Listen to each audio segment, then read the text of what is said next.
Okay.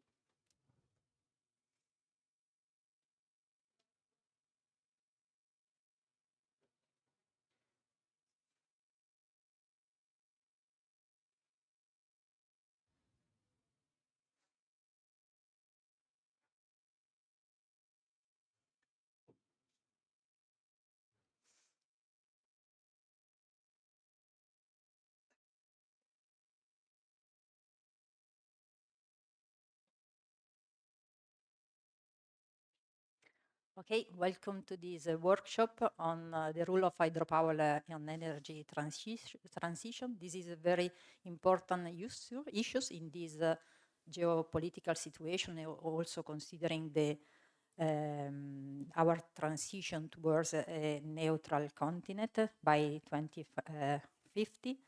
I don't want to spend too much time in the introduction, so I think that we have a lot of very interesting presentations, so it's better to start now. I kindly ask all speakers to introduce shortly themselves, so you are more effective than me than looking at your short CV. And the first speaker is Jean-Jacques Free.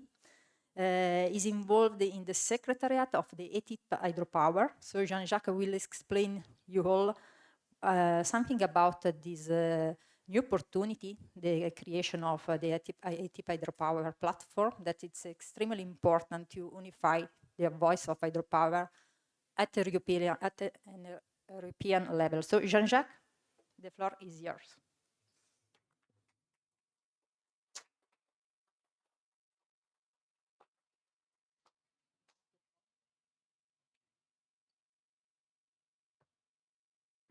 Thank you, Antonella.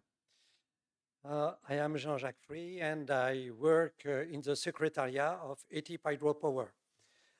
I launched the consortium who manage the Hydropower Europe first project we see in this presentation. And now I am here to introduce the role of ETIP Hydropower, boosting hydropower as catalyst for the energy transition in Europe. First, we go and take a look on the past in Europe. Hydropower boosts countries' development over the last century. Energy production. Hydropower was the largest source of renewable energy. Infrastructure development. The construction of dams and hydropower plants has led to the development of extensive infrastructure. Economic growth. Hydropower projects have created jobs in construction, operation, maintenance, contributing to local and national economies. Well, hydropower has been crucial in shaping energy policy and economic strategy around the world during the last century. Now, in Europe, hydropower accounts for about 10% of gross electricity generation and about a third of all renewable electricity generation in Europe, with a total installed capacity of 251 gigawatt and 653 terawatt of generation, 55 gigawatt of pump storage plant capacity. But you see there is quite difference in regional generation, with 45% of generation in Nordic country and 37% in Alpine countries where we are. In Italy, you can note that 13% of hydropower plant with capacity larger than 10 megawatt generate about 88% of hydro energy. So now when we see the trend in construction, you see it's variable. We have not a lot of installed capacity, and the developed potential in Europe is about 2/3. You see, you have the generation in blue gigawatt-hour per year, and the installed capacity in green. You see a slow increase in installed capacity. So where is the future potential of hydropower in Europe? You see hydrogeneration one more time in blue, and now in green you see the economically feasible hydropower potential. So you could see the difference between both and see where we could find future generation with hydropower. The stars show where you have the country where you have more than 50% of economical yet potential not yet tapped. And the yellow box shows the share of hydropower in electricity generation in different countries. You see Italy in the fifth column. So, in conclusion, looking back over 150 years of hydropower, it's clear that hydropower was really appreciated during the last century. However, in 2000, a report issued by the World Commission on Dams was generally critical about dams and suggests other alternatives that energy supplied to the developing world. At the same time, the European Commission released the European Water Framework Directive. However, professional associations such as ICOD, International Energy Agency, International Hydropower Association, International Commission on Irrigation and Drainage, the banks, the European Parliament commit to support sustainable hydropower, and it works in developing countries and Asia. By the way, in 2018, a new report, this time published by IPBES, showed that there is an issue with the global assessment on biodiversity and ecosystem service that we have to tackle. Fortunately, in 2019, the EU launched the European Green Deal to have a clean, affordable, and reliable energy in 2050 in Europe. That's the EU energy transition. And now, what we do with energy transition in European Union. First, we have to struggle against global warming. Global warming is a public correct word for not, I think that's climate change is better political correct than global warming.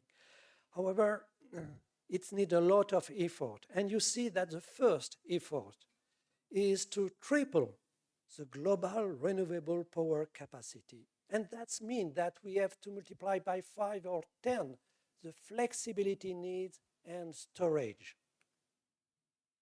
So the EU commitment was first to release the European Green Deal with the objective of achieving carbon neutrality by 2050. From that date, you see a lot of new laws was released in order to increase the EU commitment for the climate change. For instance, the Fit for 55, reducing the greenhouse gas emission by at least 55% by 2030. And another interesting law for us, the Net Zero Industry Act, to prioritizing, permitting, and funding for hydropower. But how we can boost climate neutrality to reach in 2050 the neutral climate?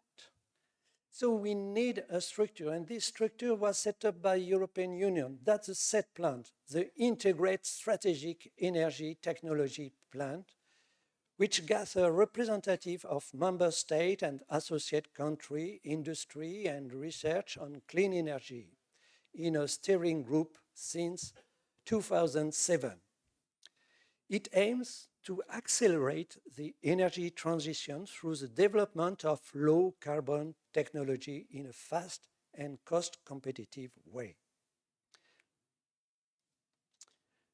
To do that, Setplant is coordinating the research and innovation agenda for low carbon energy solution at ETIP level. We go and see what is an ETIP, and national level.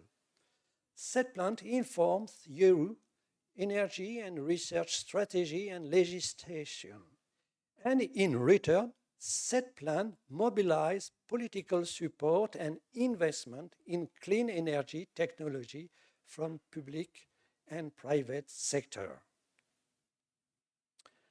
So the European Technology Innovation Platform, which are the ETIPs, gather and foster collaboration among all stakeholders of the hydropower for us in focusing on clean energy transition. There are two main tasks. First, to define research and innovation agenda, RIE, priority for the sector, and define strategic industry roadmap, the SIR, to overcome barriers to the deployment of research and innovation outcomes. The issue is up to now. ETIP Hydropower is a project. It requires an official recognition by the Setplant to be an official ETIP. And now Hydropower is looking for a set in the Setplant. Implementation working group are in charge to align priority of industry and scientific communities of ETIPs with Setplant. The issue, one more time, is up to now, there is no implementation working group on hydropower. Fortunately, the first meeting with ETIP hydropower project and Setplant will occur in a couple of weeks in 14 and 15 November of this year. So you understand that hydropower lags behind the other renewable energy source. Here you see, around the European Commission, you have more than 3,160 NGO, which were lobbying since 2000 or more. And for defending hydropower, we need to unify the sector and presenting a single voice on key issue. This function does not duplicate the role of existing group and association, it enhances the role. So that's ETIP's role to work with the other organization to confirm complementary roles and converge on a single voice. You understand that ETIP Hydropower is a very young organization. For instance, it was created in two times. The first was the first call of Horizon 2020, where we launched the Hydropower Europe Forum. And now we have about 950 stakeholders registered in this forum. How many in this room are registered in the forum? Please raise your hand. So I see only 10% of you are registered. So you understand why we are behind the other renewable association. So the Hydropower Europe Forum released in 2021 a synthesis of expert research development and research need in a research innovation agenda for the coming decade and a strategic industry roadmap. Now, a second call from the European Union on the Hydropower Europe Consortium for the Secretariat to ATIP hydropower project. You see on the right of this slide, ICOL, International Hydropower Association, VGB, HIS for storage, Zabala for communication, UREC for research on renewable energy, SAMRI for administrative management, and RF for small hydropower plant. And now you see the secretariat. From the left, you could see Iraya Nunes from Zabala and Matteo Biancotto, the next speaker from International Hydropower Association, Federico Spadaro from HIS Storage, Anton Schleiss, professor of EPFL, Emeritus from ICOLD, Janir Garcia from Zabala, Andrzej Mizek from UREC, Mark Morris for the administrative management of the ATIP, Tasniem Jawid, RF for small hydropower, myself from ICOLD, and Lee William Estrelado for VGBE. The structure of the ATIP hydropower is simple.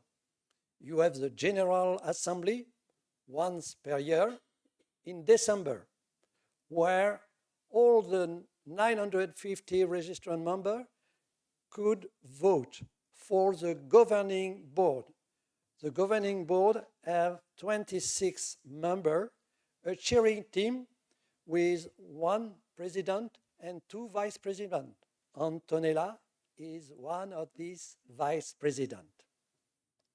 The secretariat, you have seen it, with representative of 8 international organizations, a scientific advisory board with 10 members, and 4 working groups. The European Commission and Member State Liaison Group up to now was not implemented due to the fact that we are not really recognized ATIP hydropower. And about the 4 established working groups, you have to remind that we have 3 topic-specific working groups and 1 cross-cutting. They engage stakeholders, and with knowledge co-creation, they help to facilitate consensus-based strategic advice, and they identify priority action. The first working group is devoted on flexibility and storage. The second one on biodiversity, to be sustainable hydropower. The third on climate change. And the last one, the cross-cutting working group, is about overview on past and current European research and innovation project. It is proposed by Emanuela Caranta, who will be as well a next speaker today. For the communication, ATIP Hydropower is backed by the website of ATIP Hydropower. You could follow the ATIP on active social media like LinkedIn, and if you are registered, you have access to documents or events through the consultation platform. Now, what we have to do now? You know the advantage of hydropower for energy transition. Excellent low CO2 emission, excellent energy gain or payback factor, excellent efficiency, excellent flexibility, in-country independent energy, creating local job and financial research, ensuring energy security, assuring mitigation of climate change, assuring as well climate adaptation by providing flood and drought protection, and supporting UN global sustainable goals. Moreover, energy crisis reveals the role of hydropower. The energy crisis after the start of the war in Ukraine revealed the crucial role of hydropower to ensure a safe supply of electricity. Storage and pumped storage hydropower will be the most vital to avoid blackouts in the next critical winters in case of gas supplies problems. And finally, there is a renaissance of hydropower in Europe. 9,000 megawatt to 12,000 megawatt are at the moment under planning. Okay. But how we can deploy hydropower? In 2021, the SIR, the Strategic Industry Roadmap, urged to increase social awareness for hydro deployment. How? For instance, you have here 3 actions. First, collect a catalog of examples of best practice of successful multi-purpose projects, creating a win-win situation between all stakeholders. Second action, to develop innovative approach to address environmental issues and biodiversity protection with comprehensive approach allowing compromise. And finally, increase with communication awareness of European citizens of the importance of hydropower development. So, who could do that? The working group will help to increase social awareness and innovation. They will draft synthetic white paper with key popularized and accessible message to increase decision maker and public awareness of the role of hydropower. They will identify emerging trends, technological breakthrough, and market opportunities, shaping the future direction of the hydropower sector through targeted discussion and expert consultation. They finally will serve as incubators of innovation, fostering interdisciplinary collaboration and cross-sectoral partnerships. How many in this room are in the working room? I see 2. That's the beginning. So we need new energy in the working group. The first working group has for general scope, establish and communicate what flexibility and storage needs mean. And he has to show the key and increasing role of hydropower in response to these flexibility and storage needs, including market evolution consideration, and to identify implication for operation, maintenance, and resilience of existing equipment, and to identify the potential of innovation. You see the organization, the working group is divided in 3 subgroups: flexibility definition, technical aspect, economical aspect. This working group is chaired by Edward Dujak from TU Vienna, Australia. And you have about 70 members, and the secretariat is ensured by VGB Energy. The second working group is on biodiversity, and the scope is to highlight existing solutions to key biodiversity issues discussed at national and EU levels, like RED 3 and the new nature restoration regulation at national level. The second objective is to produce concise fact sheet with representative case studies and to identify needs for developing environmentally compatible solutions. The chair is Christopher Auer from Boku, University Vienna, Austria. And the working group members are 31, and the secretariat is ensured by RF. The third working group on climate change has a scope to communicate what are the key issues in relation to climate change, both in terms of risk and opportunities, to illustrate issues with some representative case study, and identify research and innovation needs to develop solutions to limit risk and foster opportunities. You have 3 subgroups: One is devoted to adaptation. It means resilience of hydropower during the climate change, mitigation, meaning reduction of greenhouse gas emission, and water energy nexus is chaired by Benjamin Graff. You have 36 members, and the secretariat is made by EREC. The last one is focus on research and innovation project funded by European Union for hydropower. So it will follow up the Horizon project related to hydropower. He create discussion forum with short webinar. 2 webinars occur already. He will inform regularly with newsletter, and he will facilitate the organization of special sessions at international conferences like HADRO. The secretariat is ensured by ICOLD, and you have 20 members involved in this working group. The chair is Emmanuel Caranta, who got this idea very important for us.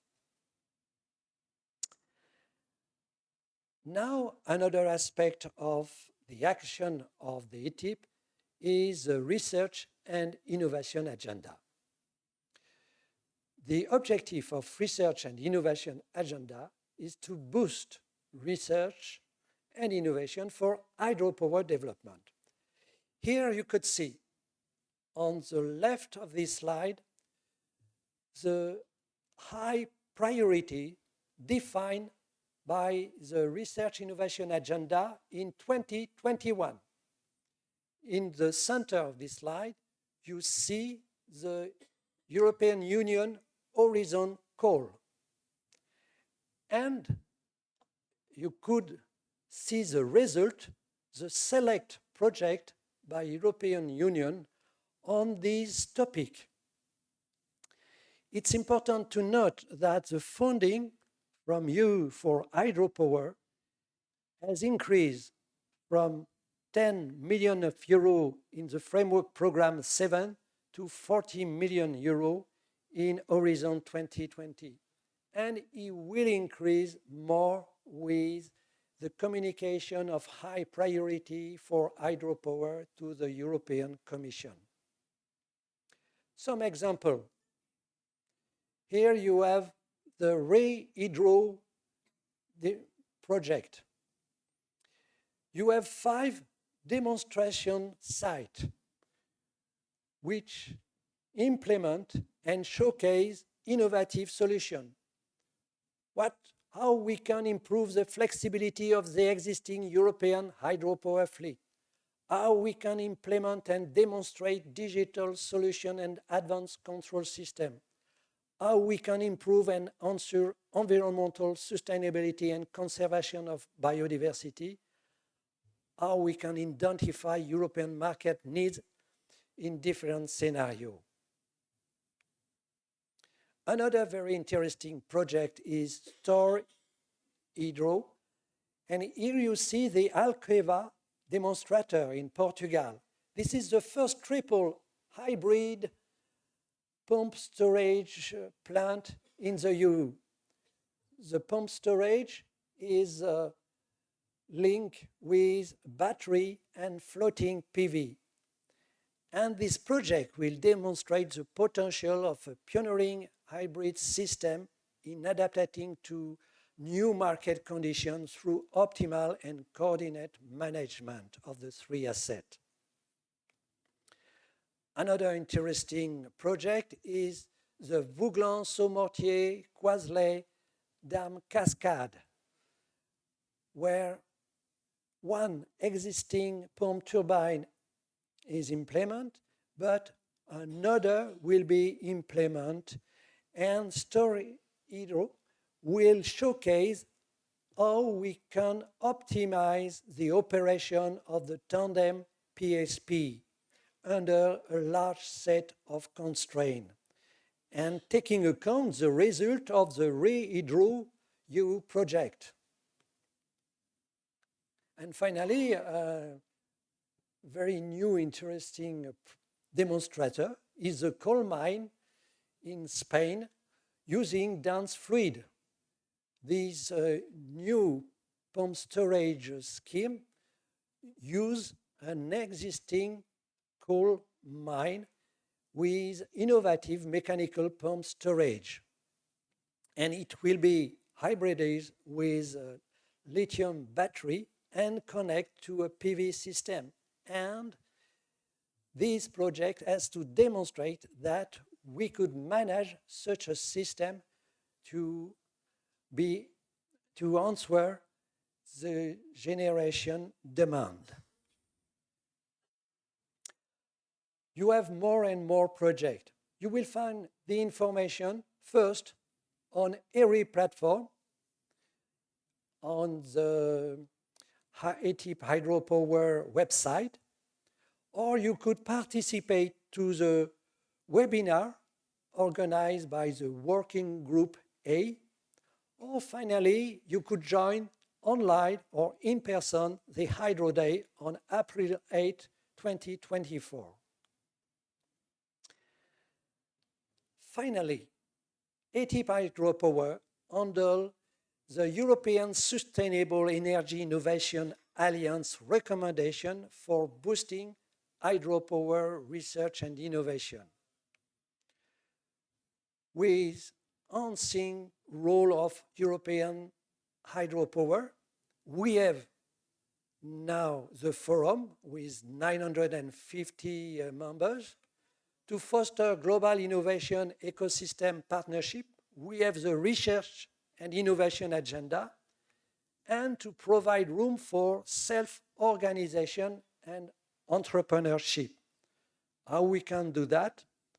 By inviting industry members to participate directly in identifying research and innovation action suitable for direct collaborative action, by identifying opportunities for collaborative funding and implementation of the specific action, and implementing research and innovation action either through direct collaboration or contracting and disseminating of the outcome.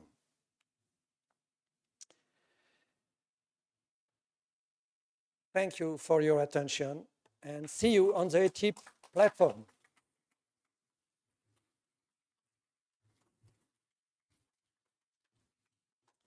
Sorry, I could not stay with you for the discussion, but Antonella, who is Vice President at ATIP, and Matteo, who belongs to the Secretariat, could be with you and answer your question. Thank you. Thank you, Jean-Jacques. I know that you are on vacation here in Italy, so you have been so kind to come here to join us for the workshop. The next speaker is Matteo Bianciotto. He works for the International Hydropower Association, and I met him for the closing meeting of the X-Flex Hydro project. And it was a pity for me that there were very few Italians there at that time. And so I kindly ask to Matteo Bianciotto to join us and to explain the opportunity offered by this project. Hello, everyone. Thank you very much. Thank you, Antonella, for actually inviting me here today. Apologies for my voice. I managed to lose it, not know how exactly, but probably having a 16 months baby going to kindergarten every day doesn't help.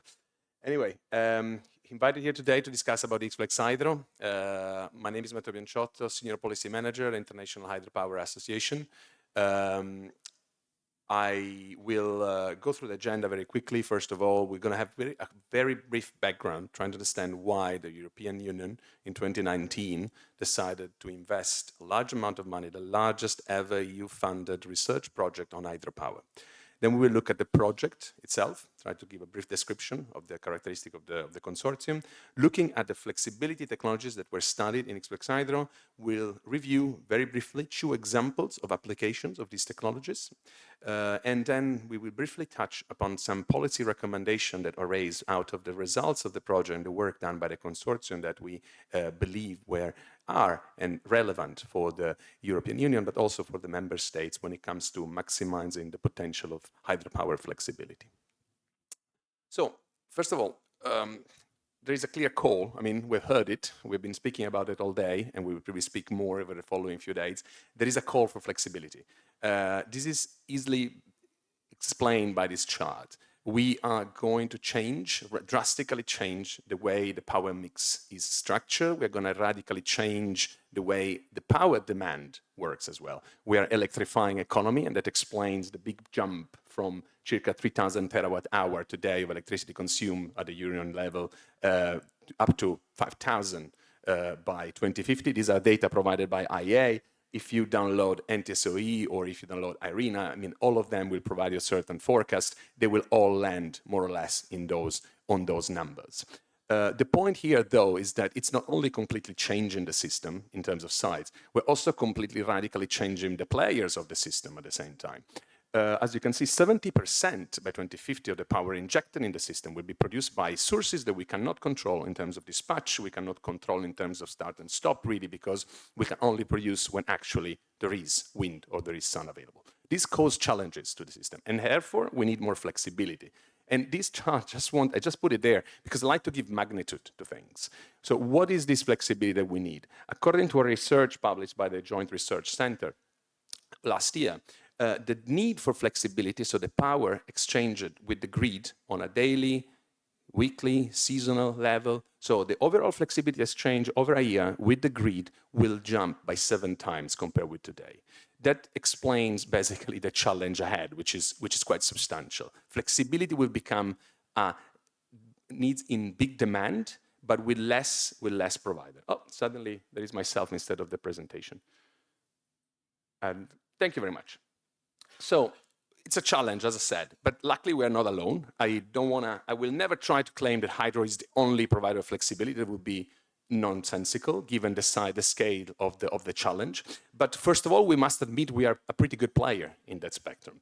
First of all, because we can play from, I like to always, when I speak about flexibility, to split it in big 2 categories, then we can go further down in second, millisecond, and so on. But there are 2 macro categories, at least in my head. There is power flexibility on one side and energy flexibility on the other side. So power is everything that does millisecond, minutes, very short injection or absorbing excess power from the system. And then there is the energy. I mean, provide the electron that effectively are missing or the absorbing the excessive electron out there on the system for several hours, several weeks, several seasons. And hydro can play the entire game. That's already something fantastic, I would say. Then, if we look a bit more closely, actually, we realize that some of these players are actually non-really renewables. They need import of fossil fuels, or they need import of raw materials that are not really available in the EU, technologies that we don't really control in terms of production. Others of these solutions, perhaps, are not really yet today commercially developed on a large scale. They don't provide effectively a large-scale solution that can provide that 7 times jump. So that explains, again, why suddenly in 2019, the European Union, the European Commission started thinking, well, we need to understand exactly what hydro can do. And we know very well that they can provide an energy side of the flexibility. What about the power side of flexibility? How well hydro provides that frequency containment, frequency control services on the grid? How good is the inertia provided by hydropower plant, for instance? And that's exactly where the Xflex Hydro project was focused on. Was focused on understanding what hydro can do and was focused on understanding how that type of flexibility from hydropower plant can be enhanced. The project was a 4.5 years research project financed by the European Union, as I said before, 18 million of budget, which was focused on developing, or at least studying and comparing the enhancement provided by 4 flexibility technologies and 7 through implementation in 7 different demonstrators, power plants, located in Portugal, France, and Switzerland. 19 partners, by the way, and as you can see, it was a pretty good group, but yes, sadly was missing an Italian player in there, I believe. IHA was part of the consortium, and we were basically in charge of disseminating, communicating, but also really gathering all the outcome of the project and making sure that these results were disseminated and shared with the rest of the community. So, which technologies have been studied here? Smart Power Plant Supervisor is a digitalisation. It's a methodology that enables to control real-time optimization and control of the power plant through a selection of a number of parameters. So historically, we operated hydropower plants based on efficiency, right? We've been spent millions and millions developing the most efficient turbines ever invented. And we're still very good at that. But actually, the market is changing now. Market doesn't want maybe anymore the turbine that does 94.8% of efficiency. Market maybe wants a turbine that can start and stop 25 times a day without suffering any damage, and is very happy with 93% efficiency. So, I mean, there is a number of parameters that now enter into play in terms of how should I operate my power plant. And real SPPS try to combine all these parameters, providing you the best possible options depending on the various weight the operator wants to give to the various parameters. So it enables to select and prioritize certain parameters for a best possible real-time optimization. Another important role played by the SPPS, by the methodology of SPPS in the project, was it was the mean through which the other three technologies were then implemented. Because it's not sufficient to just attach a battery to a hydropower plant to create some benefits to it. No, you need to know how to charge your plant. You need to know when to discharge a battery. You need to know what is the status of charge of the battery that is optimal for you. And that's what SPPS was used for, as well as hydraulic short circuit or even variable speed. It's not enough to have a variable speed machine to say my unit is better. I need to know exactly how to make the best out of the flexibility that variable speed machine is giving me. And that was the role of SPPS. Another important work was done on trying to understand what are the benefits, as I said before, the hybridization process of a unit, or hydraulic unit. Mostly in the case of high flex hydro, this was done in order to improve the fast frequency control services response from the unit, but also reduce the wear and tear suffered by the unit in providing that type of service. A lot of work has been done also on the implementation of hydraulic short circuit. I frankly didn't know about HSC until 2020. It was quite a discovery. I've been in the sector for over 7 years developing hydraulic profiles, and I never heard anyone discussing about that. I was quite surprised, but I was very happy that actually Xflexhydro tried to do some work on this space, because obviously it's only applicable to pump storage plant because it implies pumping and turbining inside the same unit at the same time to be capable of still pumping and absorbing energy from the system, but at the same time regulating the power absorbed in the pumping operation and provide frequency control services while in pump mode using fixed speed machine. Ultimately, all these technologies were a lot of work has been done also studying the benefits in terms of power response from variable speed units, both in terms of full-size frequency, using full-size frequency converter or doubly fed induction machine. But basically, variable speed was a bit used as the champion of flexibility, towards which all the other technologies and all the other kind of upgrade were compared in order to understand how good are the benefits from HSC or how good are the benefits from battery hybridization, compare, if you want, with the champions, the ultimate champions of flexibility, the variable speed unit. Now, let's jump into a couple of case studies. I picked today Vågagrunn and Grammezon. These are two very different power plants. Vågagrunn is a run-of-river, low-head plant using fixed-speed Kaplan units with moving blades. On the other hand, we have Grammezon, the largest PSH in Europe, very high-head plant, which uses a combination of pump turbines and Pelton units. So what is, first of all, important to say is that all power plants can provide flexibility to the system, whether this is energy or power. And this is an important message that needs to be sent out there, because there is often a lot of confusion. Run-of-river plant can provide power flexibility. Run-of-river plant can provide fast frequency response, fast frequency services to the grid. This is the case of Vågagrunn, for instance. Vågagrunn is a power plant that has always been used to provide FCR, even though it's a low-head plant with relatively old 1959 units, still the original design, with movable blade. But the idea here was to make sure that the plant could provide FCR to the French system in a better way, because it was providing FCR but not fully responding to the grid code, where there was a special authorization, was a bit of a slower response to one of FCR, but still accepted, of Vågagrunn, but still accepted by the TSO. And thanks to the pairing with a very small battery unit, it's been improved. But from one side, what's the concept? Is from one side we have a hydraulic unit, which is an energy-intensive machine with a kind of slow dynamic response, but with a high maintenance cost. Doing maintenance on a Kaplan unit in Vågagrund is much more expensive than doing maintenance on the small battery pack installed in the courtyard. So the idea was to use the hydraulic unit, to control the state of charge of the batteries and use the battery to reduce the amount of regulation that the unit has to perform in order to provide FCR. The provision of FCR is something happening constantly, every second constantly the turbine adjusts their output.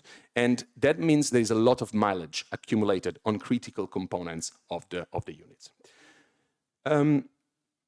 As I said, the objective was really just to improve the provision of FCR from the machine, reduce the wear and tear, and potentially also quantify this reduction of wear and tear, but at the same time doing it with the minimum capex, with the solution that implies the minimum capex, so the smallest battery pack. Where does it come from? It comes from the fact that the project had to respect the boundaries of the finances available for this work package. So it was a bit the challenge, and I think that is what made it particularly interesting, because in Europe we have seen many cases of power plant that they say to be hybridized, where basically they install a huge battery pack beside the hydraulic units, and they shift all the regulation to the batteries, and the hydraulic unit just produce energies. In this case, it wasn't feasible, because that's required too much capex. You need a large battery to do something like that.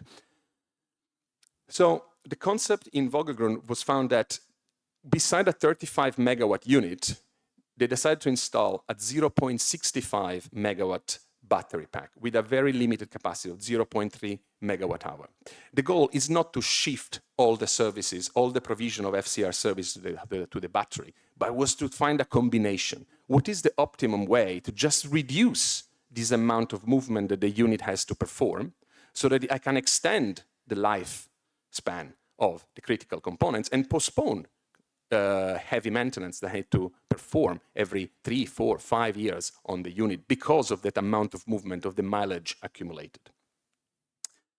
Well, the results were quite interesting, because despite a battery unit is only 1.9% of the capacity of the turbine, the amount of regulation that the hybridized unit had to perform on annual level was reduced between 8 to 10 times. This obviously substantially extended the time until the end of life of critical components, as for instance the blade bearings, and up to 3 times, which is a huge benefit considering the very limited investment associated with a 0.3 megawatt hour battery. Obviously, also the provision of FCR was substantially improved, and both in terms of dynamic responses, but also in the way it's now finally fully compliant with the French code. Another interesting case is the one of Grand Maison. Here we're speaking about a completely different scenario. Obviously, we have a pump storage plant, very high head, and the idea was, how can we, as EDF in that case, provide power flexibility to the system, so FCR, AFRR specifically in this case, while we are in pumping mode. And the idea came through the implementation of hydraulic short circuit. So Grand Maison is quite of a complicated, very complex layout. You have several pump turbines, you have 4 Pelton units, and a lot of penstock bifurcation and trifurcation. But the idea in this case is that you can operate the overall power plant in pumping mode, so you can still absorb the power from the system, but a portion of the water that you're pumping up through your penstock can be spilled and recirculated towards one or multiple Pelton turbines. At this point, that Pelton turbines can be used to provide flexibility to the system.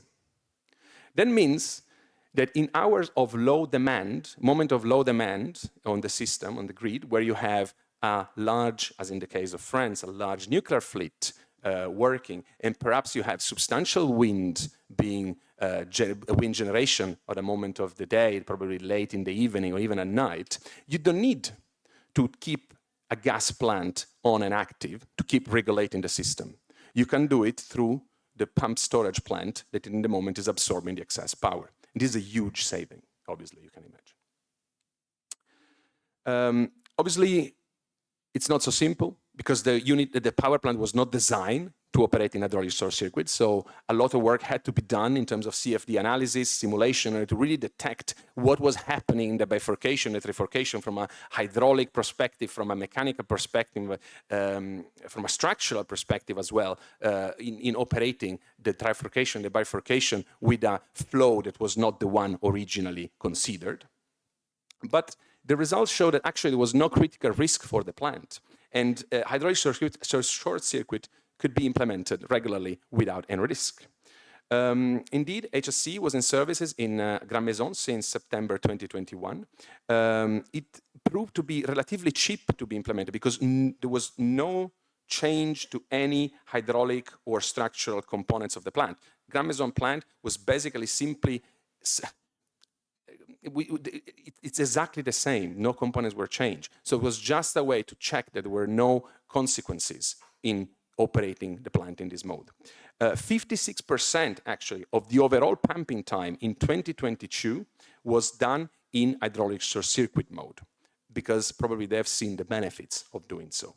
And overall, it was calculated that over 100 days of operation in hydraulic short circuit during low demand hours, circa 10,000 kilograms of CO2 were saved because no gas plant had to remain active in order to provide regulation to the system.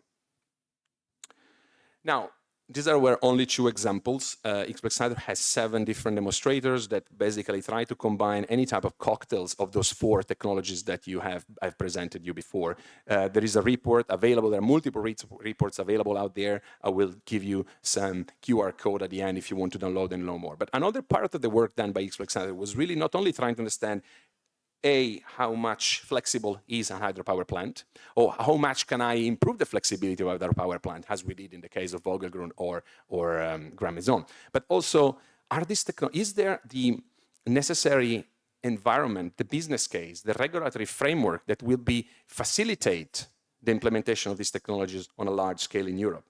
In another way, is the regulatory framework ready today to make sure that we are maximizing the flexibility potential of all those assets that we already have, all those power plants that we already have? And the answer is some good, we have seen some good regulations recently coming up, especially on a European level, but we still believe that there are some areas of work that should be of interest to both policymakers on a European level, but also on a member states level. Now, first of all, we need to recognize hydro flexibility. Well, let's say flexibility in general, if you don't want to be necessarily hydro-focused as we are typically in IHA, but as an essential service to achieve a successful energy transition. And flexibility is not a byproduct anymore as it was 30 years ago. Flexibility is what is needed today to create a grid that functions on wind and solar. And consider services as FCR or inertia that in most of the country are not remunerated. FCR even itself, primary control, is not remunerated in many member states in Europe. So you just provide it, but you don't get money back for that. We need to remove barriers that limit the introduction of these technologies. Hydraulic short circuit is not an operational mode that is allowed in every country in Europe. We need to provide, would be good to see remuneration mechanism for flexibility. We need if you want investment that upgrade the flexibility of hydropower plants, we need also to give markets that provide better long-term visibility. Flexibility markets, for those who follow primary and secondary markets in Europe as FCR, AFRR, MFRR, suffered of the same volatility, if not more, of the energy prices on the spot or the ahead market. We need to facilitate cross-border collaboration for efficient exchange of flexibility services. A lot has been done. As I said, the European Commission, the 2017 Balancing Directive that created, well, at least we're supposed to kickstart the markets where flexibility services, ancillary services were supposed to be traded, are a great idea, but need to be implemented. We need to streamline licensing. We've been discussing a lot about it today. We need to create a licensing process, a renewal of the licensing process that is transparent and is equivalent everywhere to every player on the market. We need to conduct system-level analysis to anticipate future flexibility needs. It's not enough to say we want 70% of renewable energy by 2030, because that's a number we believe we can achieve. It's also important to understand how much flexibility we need to attach to that 70%. And I think with the latest electricity market design reform, we start moving in a direction, because now member states will have to start assessing their flexibility accordingly to a methodology that is common to and designed by Acer and NTSOE. Ultimately, we need to promote supporting mechanisms for the modernization of aging hydropower infrastructure. The fact that today in Europe we have 70% of the fleet being older than 40 years old, or 60%, I don't remember exactly the percentage, apologies for that, but still both quite high, it's an opportunity. The moment where we need to refurbish an age plant is an opportunity to rethink what the plant is doing and make sure it's capable of doing the services that will be needed in 10, 20, 30 years. As I said before, all these plus much more, all the other demonstrators, all the results from the other demonstrator, the policy recommendation, a roadmap towards flexibility is all gathered in this final publication titled Recommendation Towards Industrial Deployment of Hydropower Flexibility Technologies. You can scan the QR code and you will get access directly to the download of the PDF. Ultimately, because we've been speaking a lot of pump storage, I just take the scene very shortly to inform that International Hydropower Association is launching a one-year campaign on pump storage on a global scale between now and ending in September 2025 next year. The end will coincide with the International Forum of Pump Storage on Hydropower in September. It will take place in Paris. It will be a huge moment, I believe, for the sector to discuss the crucial focus and the crucial role of PSH in the energy transition, vis-à-vis member states, vis-à-vis European Union, but also international governments and international players who will participate. Thank you very much. This is all. Sorry, there is a question there. I know the question comes later, but thank you for the attention.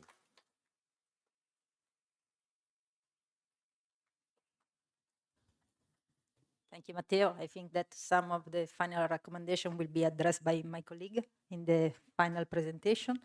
In Italy, no Italian company take part to this X-Flex Hydro, but some companies are looking on a hybridisation solution. And so now the next speaker is Michele Verzillo from Enel, and he's going to talk us about some interesting hybridisation solution in Enel. Thanks, everybody. Okay, let's start with some practical solution of what we discussed now. So just to check if we are on the right direction. Okay. So we started the idea that our hydropower plant can benefit of some hybridization. We divided into 4 different clusters, this possible investment. One is the coverage of the channel, which usually it's part of irrigation refurbishment. One is the floating PV plants in our basin. The third is the dams, the coverage of the dams, which now is not effective. We don't have anything already realized, but we are working on it. And then we have large basin with big floating PV plants that is quite difficult to have authorization in Europe and Italy. Anyway, with the other 3, we are working, and we want to share the result for the first 2 that arrived to realization and to operation. Wow. Okay. Why hybridization is so important? As we told before, hydropower plants are old.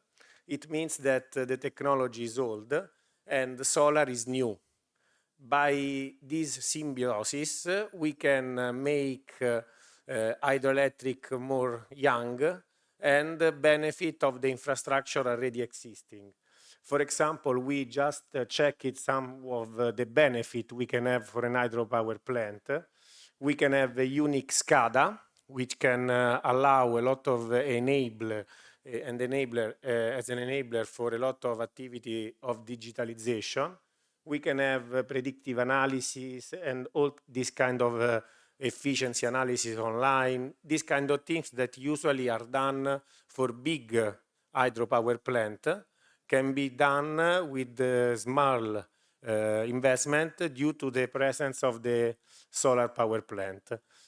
Another good point is the security. Usually we have in our channel problem of security. We have unfortunately some big accident also related because these channels sometimes are very long, are kilometer long. So to have an infrastructure with telecamera and so on can improve the security.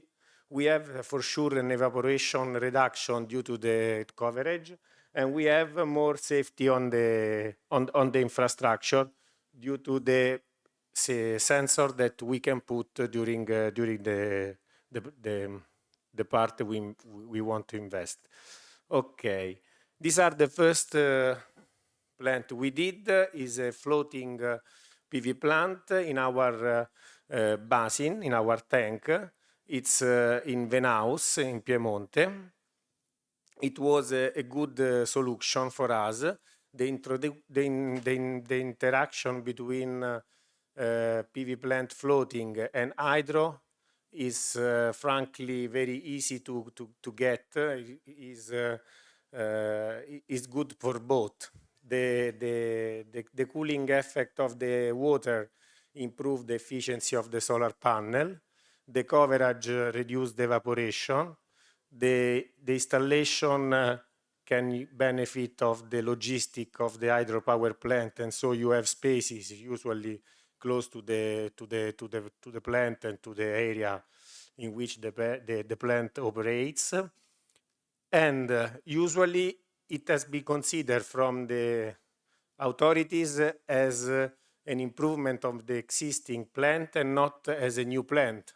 And this is a key point for the authorization path. So this is what we did. We authorized in 3 months the plant that in Italy for Enel is quite a great result, let's say. The construction was only 3 sites. We don't have any risk, any geological risk. And so it was very speedy, the construction. And then we are checking the results that at the moment are very good. What we did with this infrastructure is a rethink of all the situation, of all the hydropower plant. What does it mean? We have a big opportunity of digitalization. So we started to have a big data gathering project by putting sensor, by remotizing any signal we have, by adding new equipment. This improved in a very efficient way the performance of the hydropower plant. Just to give some example, we put a fiber optic during the penstock, in which allows us to take all the signal of the pumping plant that is on top of the hydropower plant. We remotize all the signal. And after that, we share the result in a unique SCADA. And so we take care of the same, with the same digitalization project of all the signal. Then we rethink about the old automation we had in our power plant.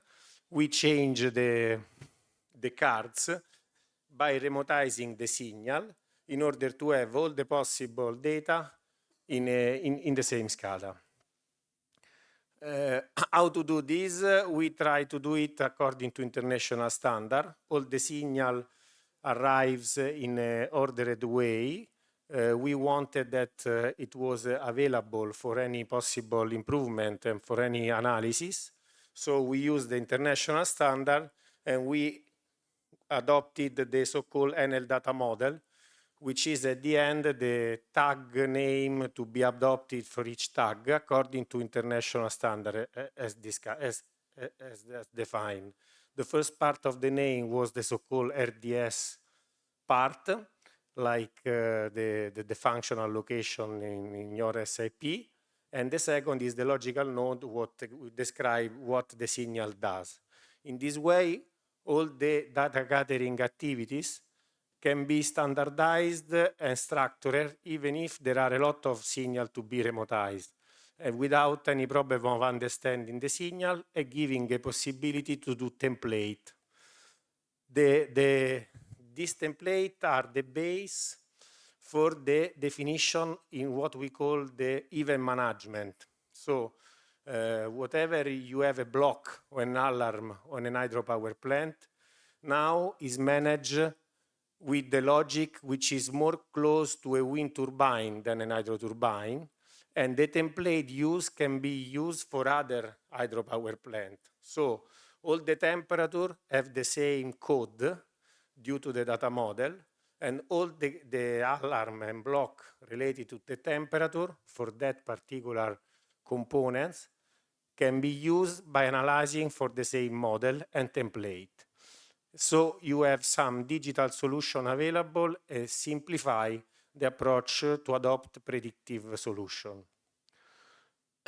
Another point, in our view, very important for this kind of digital solution and implementation is the virtualization. A lot of time, as we told before, hydropower plants are old, and all the machine has problem of age and the problem of security, and it can create a lot of issue.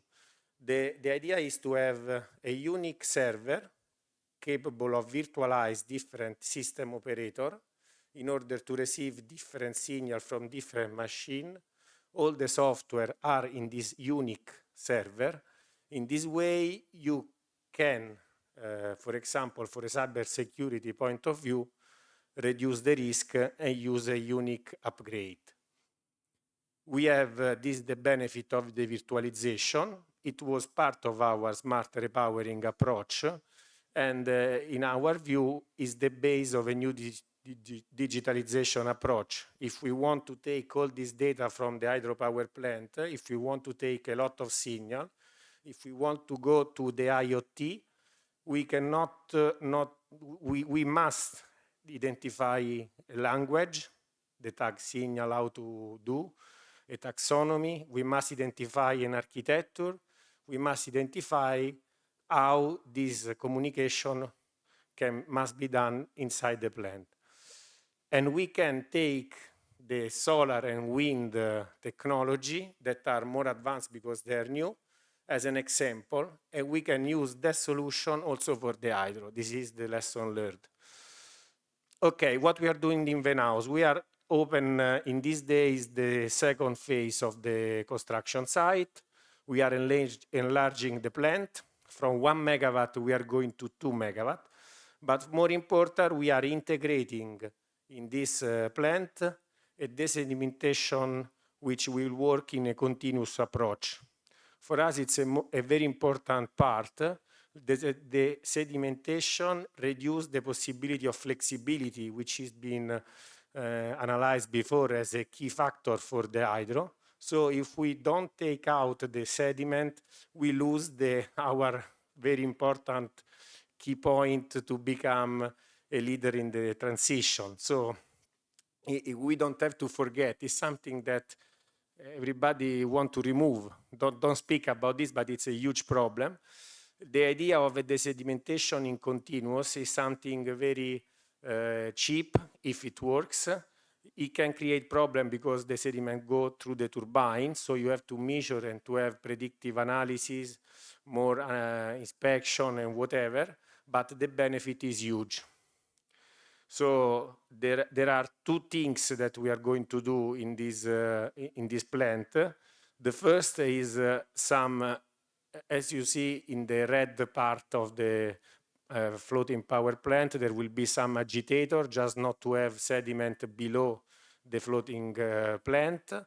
But we will have also a machine which will move in order to take out all the other sediment from the basin. Okay, so it's very important for us to reduce cost and to make it simpler. Also from a sustainable point of view, it's a very good way to manage sediment. When we take out sediment, we are taking out something from the river. If we let this sediment to go through the hydropower plant in the river again, we are decreasing the environmental impact of the hydropower plant. The other point is that we can also decide to stop the machine if for some reason in the river there is a high level of turbidity. And so we have like a lamination of sediment that can be done during the operation. Due to the existence of the floating power plant, this investment integrated is less cost expensive. You have already the SCADA, the PLC, the automation, you have already the energy, and you have all the fiber optic. So it's a very reduced investment, and the impact could be huge on the balance sheet. Regarding the channel coverage, we have two examples we did. One is in the Marche region. It's called Montelupone, the city. The second is Narzole in Piemonte. Regarding Montelupone, we did it, it's a small power plant. We decided to use the canal as an infrastructure, and so we put the fiber optic during the channel without any cable duct. It reduced the cost, and it creates the possibility to have remotization at low cost for all the machine we have during the channel, for the gates, for the solar power plant, and moreover for the hydropower plant, which was connected to open fiber net. We added sensor because at this point the cost of remotization, it's only the cost of sensor, which is very low compared to the infrastructure. We added some vibration analysis, and we also measure on real time the efficiency of the power plant to improve, to understand which of the two groups is producing more efficiency, and to have more switch from the two groups. The other example of the coverage is in Narzole. We also here did another test. We added a white sheeting during the channel. It reduces the growth of a plant. These plants a lot of times are dangerous for canals. They can destroy the canal and create big damage. So we can, with this white sheeting, reduce the presence of the panel, and moreover, we have the albedo effect for the panel, which increase the production. The cooling effect, more with this white sheeting, is giving a lot of extra production compared to our budget. So it's real what we imagine regarding this benefit from the mutual infrastructure and sharing the same infrastructure.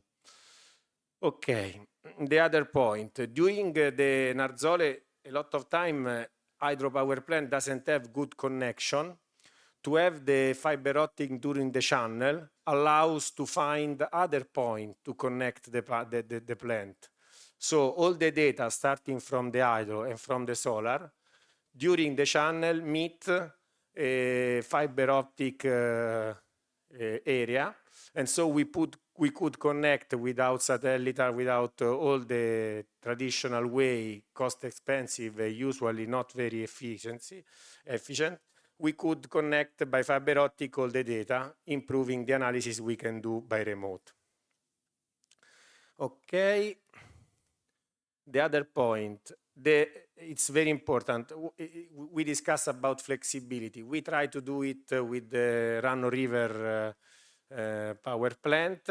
Narzole has a long channel, and we thought that its channel is like a basin.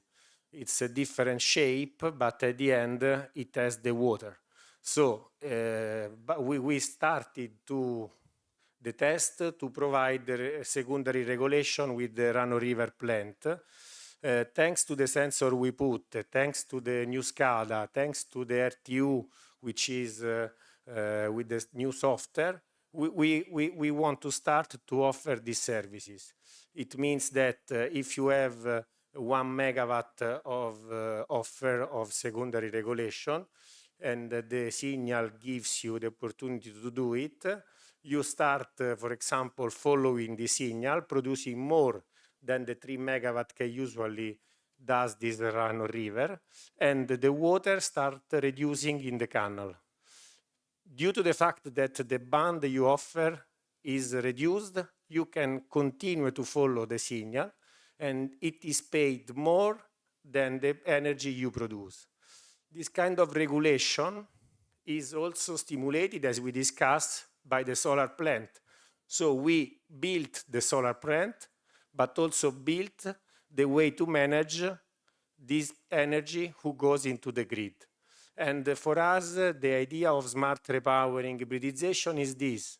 You built new renewable plants, but also using the hydro by reducing the sedimentation, by adding regulating system, you start to manage this new energy you are producing in a way that the system can accept. This is a concept that, in our view, should be part of the regulation. This is what we would like to ask to regulator, that this kind of approach should be considered as a mutual approach for everybody, a good approach for everybody, and should be encouraged. And so, but this is quite difficult to obtain. Okay, the other things we are working just as a project is the coverage of dams. Is not so simple, but we have big dams. It will be in Alpegera. We already had some discussion with all the body, the involved body. It's a big plant. For sure, the problem is that the production is not optim because the inclination is not perfect, but there are some benefit from this kind of things. We can have some GPS static to have in continuous way the deformation of the dams. It can allow to have a full control of the situation, and it can maybe help to convince the regulator that to have people that look at them is not the best solution to manage risk regarding hydroelectric. And it can also improve the production due to the advanced digitalization, and the same things we saw for the other project. Okay, just not to bore you, maybe we can go ahead. Here, it's another thing. It was interesting when we started thinking about the hybridization. We discovered that in Ancipa, in Sicilia, we already had a dam which had a so-called heat shield due to the thermal stress that every day arrives on the dams.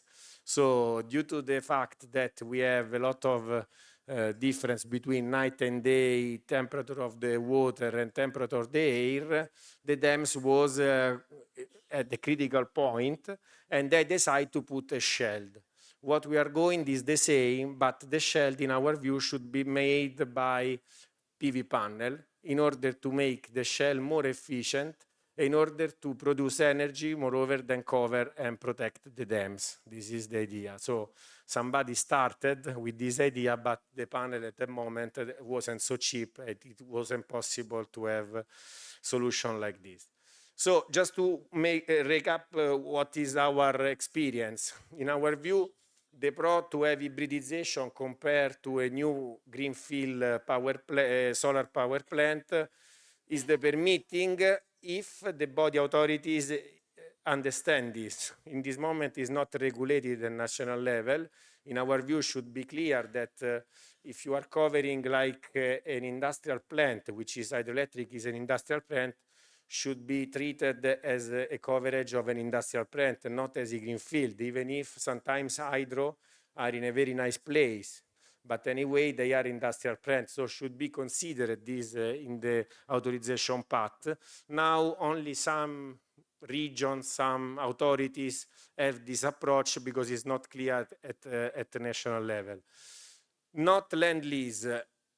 It's a very simple thing. Sometimes it can cover all the cost of extra structure or extra or difference in production between a greenfield. So it's something to be taken into account. No land lease and no land use. We are doing something very sustainable because we are not using land to produce new renewable energy. L'extra production, because water and solar are like, as we saw, like they live in symbiosis. So more cool is the panel, the more the production is effective, and the coverage can cover the infrastructure, the channel, the dams, and so it covers from mechanical stress. So there is a mutual benefit. The logistic already present for maintenance is sufficient to put whatever kind of installation. Sometimes when you do a greenfield, you discover after the investment that there are problems of logistic. Here you have something very, very, very ready to use. Then we have MT lines, usually along the channel. Sometimes when they did the channel in the past, they have MT lines. So connection is simpler due to the fact that we cannot use the hydro connection. There is no regulation for hybrid connection at this moment. This could be another point of improvement if we are going to involve battery, to involve flexibility, to improve what kind of response of the power plant. We should give the possibility to declare that is a power plant that is a multi-technology. And so it must be treated in a different way also regarding new permitting and new possible connection. Reduced evaporation, we discussed, improved security. It's a very important part. We are investing on something that if you don't invest can create problem. So to have telecameras and to have fans, it make more safe your hydropower plant and your infrastructure. The civil safety with sensor and digitalization becomes simple to do. We have now a lot of much possibility than before. You go into the IoT, the hydro, which is old, becomes new because take advantage of the new platform. The virtualization can include all the existing device. So you don't take out anything, you don't have to rebuild. With virtualization, you can transfer the software of the old device in the new device, and without any cost, you have also done a service to your device, because your device now can be managed and maintained with the smart approach, even if it's old. The contra, there is no tracker. The production is not like for the solar power plant at maximum or equivalent hour per year, but your object is also to cover the channel, the basin. So for you is not only a number of hours per year of production, the unique element to be checked. You have to look at the overall investment. The geometry sometimes is not efficient, the tilt is reduced because you want to cover. The access system is something to be tailored. Compared to big plant of solar power plant, you have to tailor the plant to your asset. It means something more difficult to do. You have to take time, you have to speak with the people that usually manage that power plant to understand operational problem, operational risk, access, discussion with authority is something more difficult, but at the end the results are very big. Okay, the possible improvement, we discuss the permitting, the hybrid connection, and the unique SCADA regulatory system should be regulated because at this time it's not so simple to move according flexibility. The message? The message is hydro is old, flexibility is a need. The hybridization is something that allows to recover all the problems of hydropower plants and is a way to have maintenance and new renewable energy production in a smart way without creating problem to the grids. This is the message, in our view, should be something taken into account for the planet and for the program of European Commission. It's finished, I see, okay.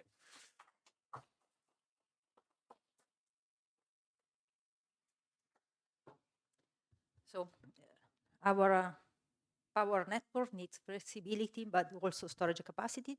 And we are moving to this second issue with the next presentation. So I call Emanuele Quaranta to join me here from Jersey, and he will talk about sustainable development of pumped hydro storage. Grazie. Thank you very much. Thank you for the invitation.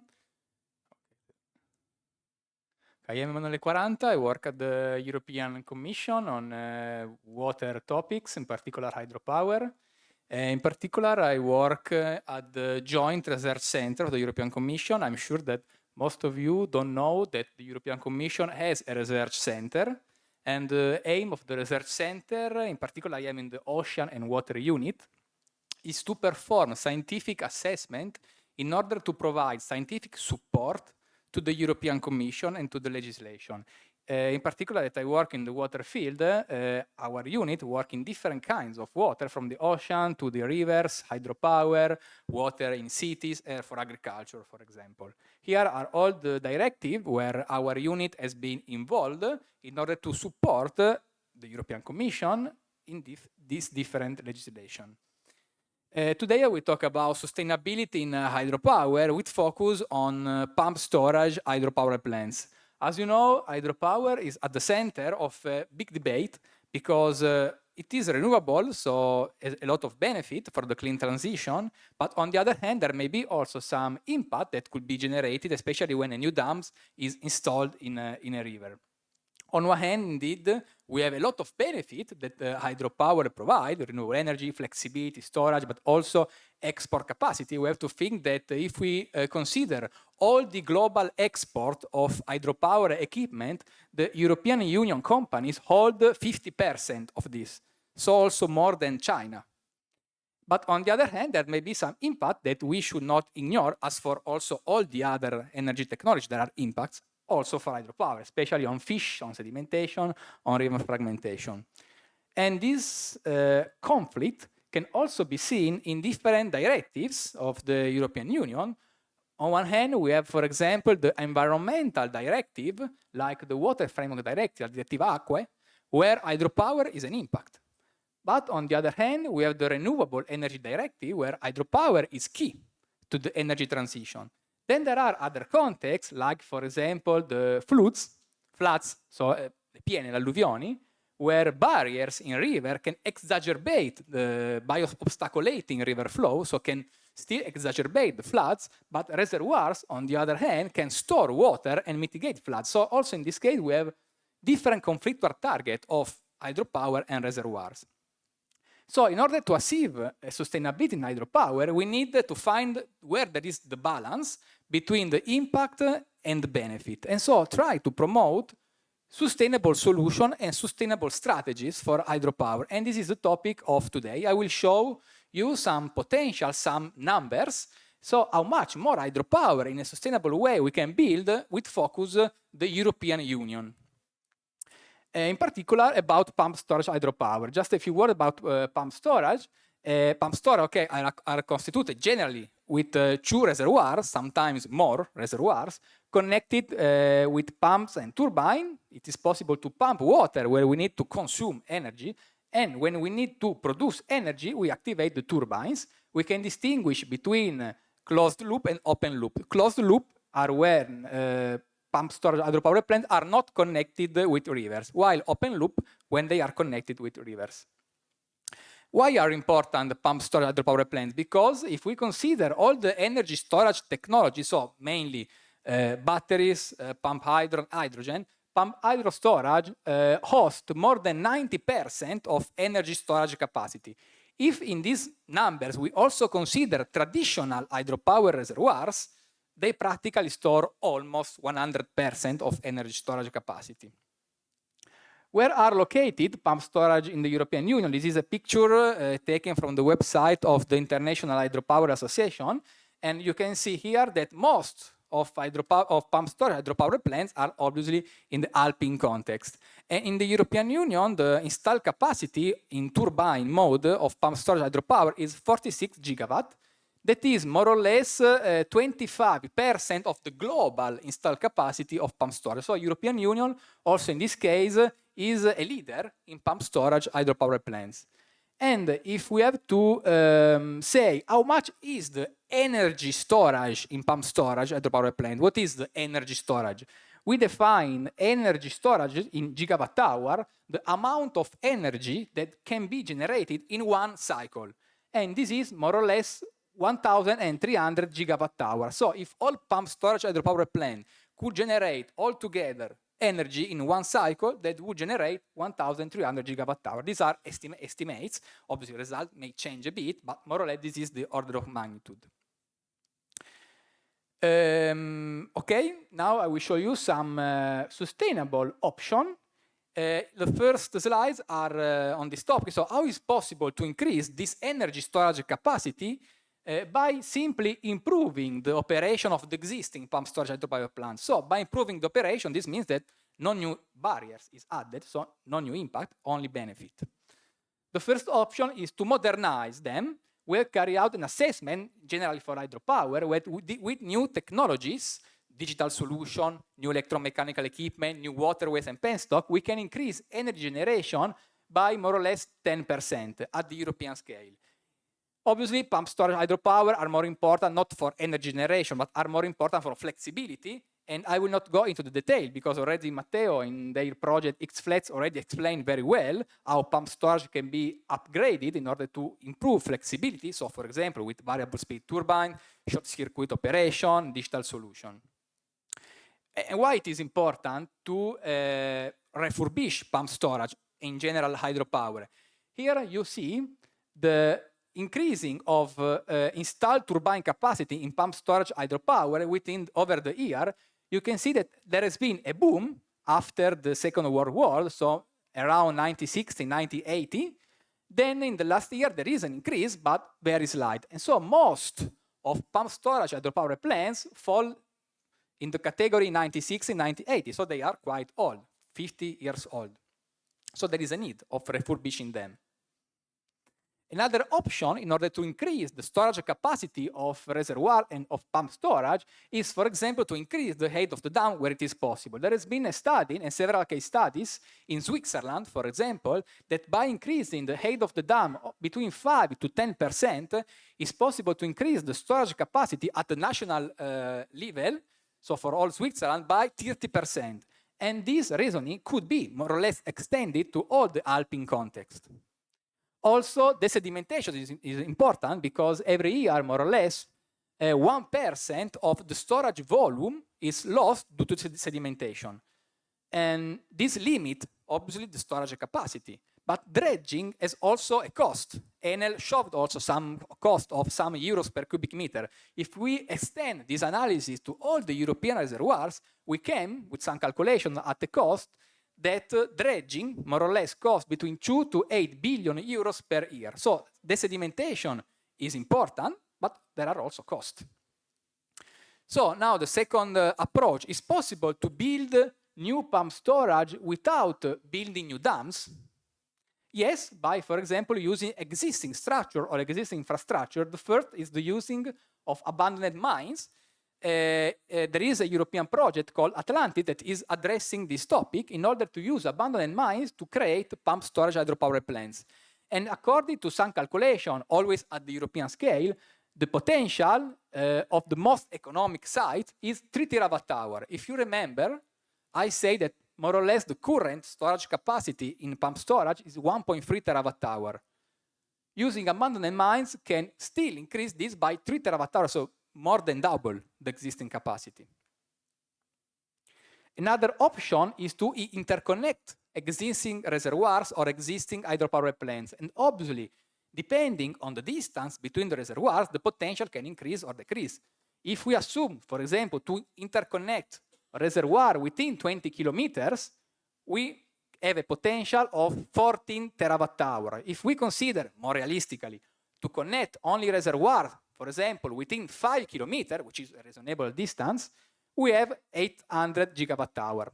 Obviously, these are estimated potential at the European scale. They are not exactly the number, the fact. They are estimations that are very difficult to perform because when dealing with this estimation at the European scale, we sometimes have a lack of data and we have to do some assumption and so on, also involving external experts.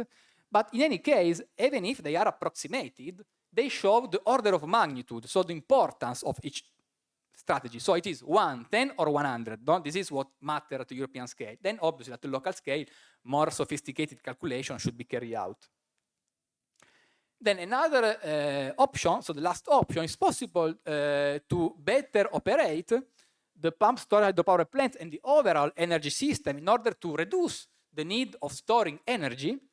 Yes, for example, as also some case studies showed by Enel, the hybridisation is very important with photovoltaics, both with floating photovoltaics, but also with photovoltaics on the face of the dams. Installing photovoltaics on the face of the dam is not very usual, so I'm very happy that there is an Italian company that is doing this. But it's possible to hybridize hydropower and pump storage also with batteries, as also Matteo Bianciotto explained. And also it's possible, another strategy is to extract the heat from the cooling system of the generator. There are already some case studies on this, and using this heat for district heating or for warming the building near the powerhouse. So there are different combinations, and also research projects on this. So these are reality, it's not just theory. Okay, floating photovoltaics, there is an assessment at the European scale by supposing to install floating PV in the most suitable reservoir in the European Union. We can produce more or less an additional energy generation of more or less 50% of what the hydropower now is currently generating. And it is possible also to reduce evaporation and so to add additionally 300 gigawatt hour per year. It is possible also to expand the grid, and there has been this very nice study, which is, I would say, not now very realistic, but in any case is an idealistic scenario that allows us to think a bit. If we suppose to interconnect all the hydropower plants, the photovoltaics plant, and the wind power plants over Europe, so very idealistic, but just to think, it is possible to reduce the need of storing energy by 200 terawatt hour every 5 years, which is a lot. But this need to improve a lot the grid. Another solution to improve the operation of pump storage, as also discussed this morning, is to operate the reservoirs not as a single purpose reservoir, so not only reservoirs for hydropower or for pump storage, but also for other purposes, like for example for flood control. This is a figure that I took from the ICOD on the use of reservoirs in the European Union and Switzerland. You can see on the left that more or less 70%, so 2/3, 2/3 of water reservoirs, of the largest water reservoirs, large dam in the European Union are for only one use, and only 1/3 are for multiple uses. But if you look on the right, the 70% of dams for single uses store only 50% of the volume. So the multi-purpose reservoirs are less, but store more or less the same amount of volume of single-purpose reservoirs. So now the last topic is possible to build new pump storage, so from scratch, so also in near rivers, so new pump storage with new reservoirs. There has been another study at the European scale that has identified all the possible sites where it is possible to install pump storage hydropower plant from a topographical point of view. Then obviously locally there may be some environmental constraint, the cost may be high, and not all will be feasible, but at least from a topographic point of view, there is still a lot of room in the European Union and Europe for pump storage hydropower plants, up to 300 terawatt hour, which is one order of magnitude more of what we have now. Obviously not all are possible due to problem of investment cost. This was, sorry, the last slide was for closed loop hydropower. This is for open loop hydropower, pump storage hydropower. So for pump storage hydropower connected to river, and even if in the European Union, Europe, there is a potential of 10 terawatt hour, more or less. Another option is to use the ocean. The ocean can be or used as the lower reservoirs and pumping water to an upper reservoir, but there are problems with salinity of water, but there are still some projects in progress on this. or using another technology now under development, under research, is the one on the right, sorry, on the left, of installing this sphere on the seabed. There are problems, obviously, of cost and of the aggressivity of the water in the ocean. So last slide, now not on pump storage, but on traditional hydropower. So it's possible to improve, to increase energy generation and create new hydropower plants without building new dams. Yes, it's possible. The first, as I said already, refurbishment. Refurbishment is very important, not only to increase energy generation. More or less, we estimated that we can increase energy generation by 10% in Europe by using digital solution, new electromechanical equipment. But by refurbishment is also important because we can increase flexibility, sustainability, safety, adaptation to climate change, and also for water resource management. It's possible also to repower existing small barriers that already exist. So we don't need to build new barriers. There are already in the European rivers, it has been identified more or less for more than 400,000, so 450,000 barriers in rivers. They could be used for small hydropower, and the potential is 8 terawatt-hour per year, so more or less 3% of what is generated today by hydropower, by supposing to repower all these barriers. Then another topic is the one from hydrokinetic turbines. In the European Union, this is not a very high potential because, as you can imagine, rivers in Europe and European Union are generally shallow and quite slow. So the potential for hydrokinetic is not so important. Finally, it's possible to develop hydropower, for example, in water distribution network and in wastewater treatment plants. Generally, also in this case, it is small hydropower. And additionally, here the potential could be 3 terawatt-hour per year, so more or less 1% of what is produced today.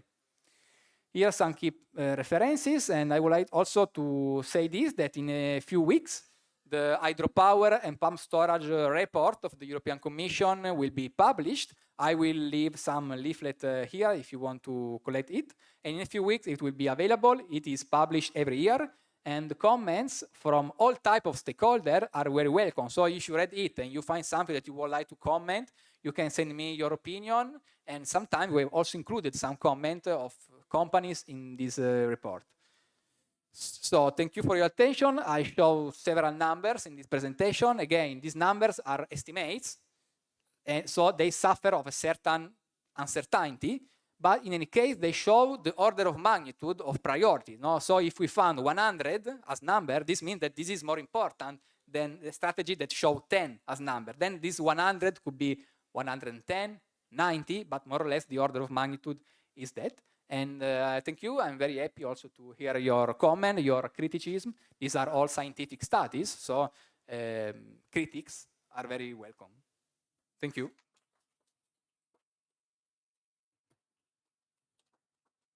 Thank you, Emanuele. So the next speaker is Marcelo Leite Ribeiro from Brunner, and he will enter into details about innovative hydropower project to increase the storage capacity.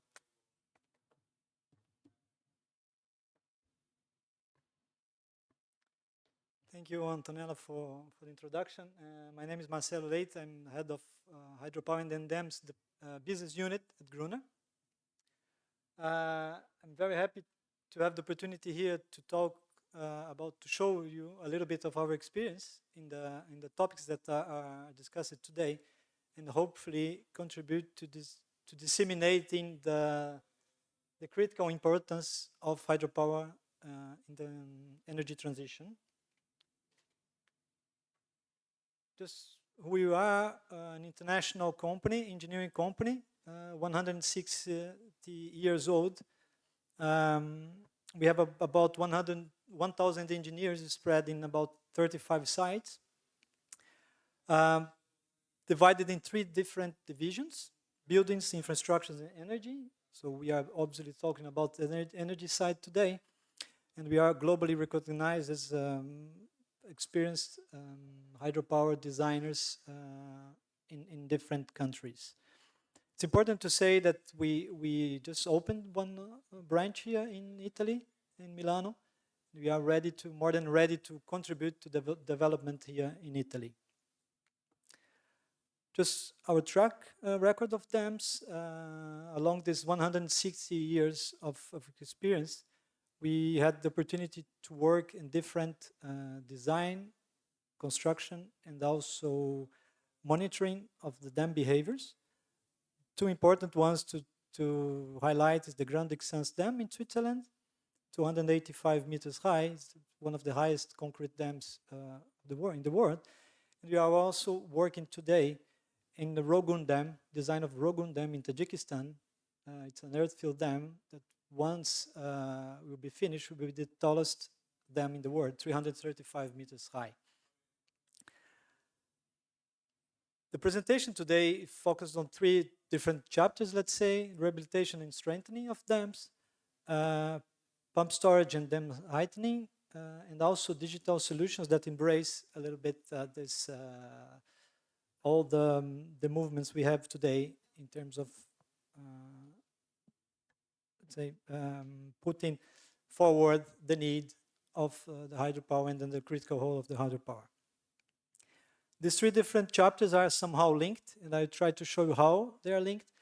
I'm not going to go too much into details on the critical role today because my previous colleagues, they just went very deep on that. I'll try to show you some of our experience on this. Start with rehabilitation. Before we go into details, it's important to put in context and to show you some of the figures, important figures we have. Most of our dams in the world were constructed before the 80s. We are talking about 62,000 dams, large dams in the world. 53% are older than 50 years. And about 7% are older than 100 years. In Europe, we are talking about 3,400 dams that are older than 50 years. So that's a very critical point because there's a clear rising of maintenance needs and costs. And on the other hand, there's a declination of the effectiveness of their behaviors and also directly linked to that growing risks for safety and environment. If you add to that the effects of the climate change that heavily impact the dam safety, there's a clear need for rehabilitation and to ensure long-term resilience.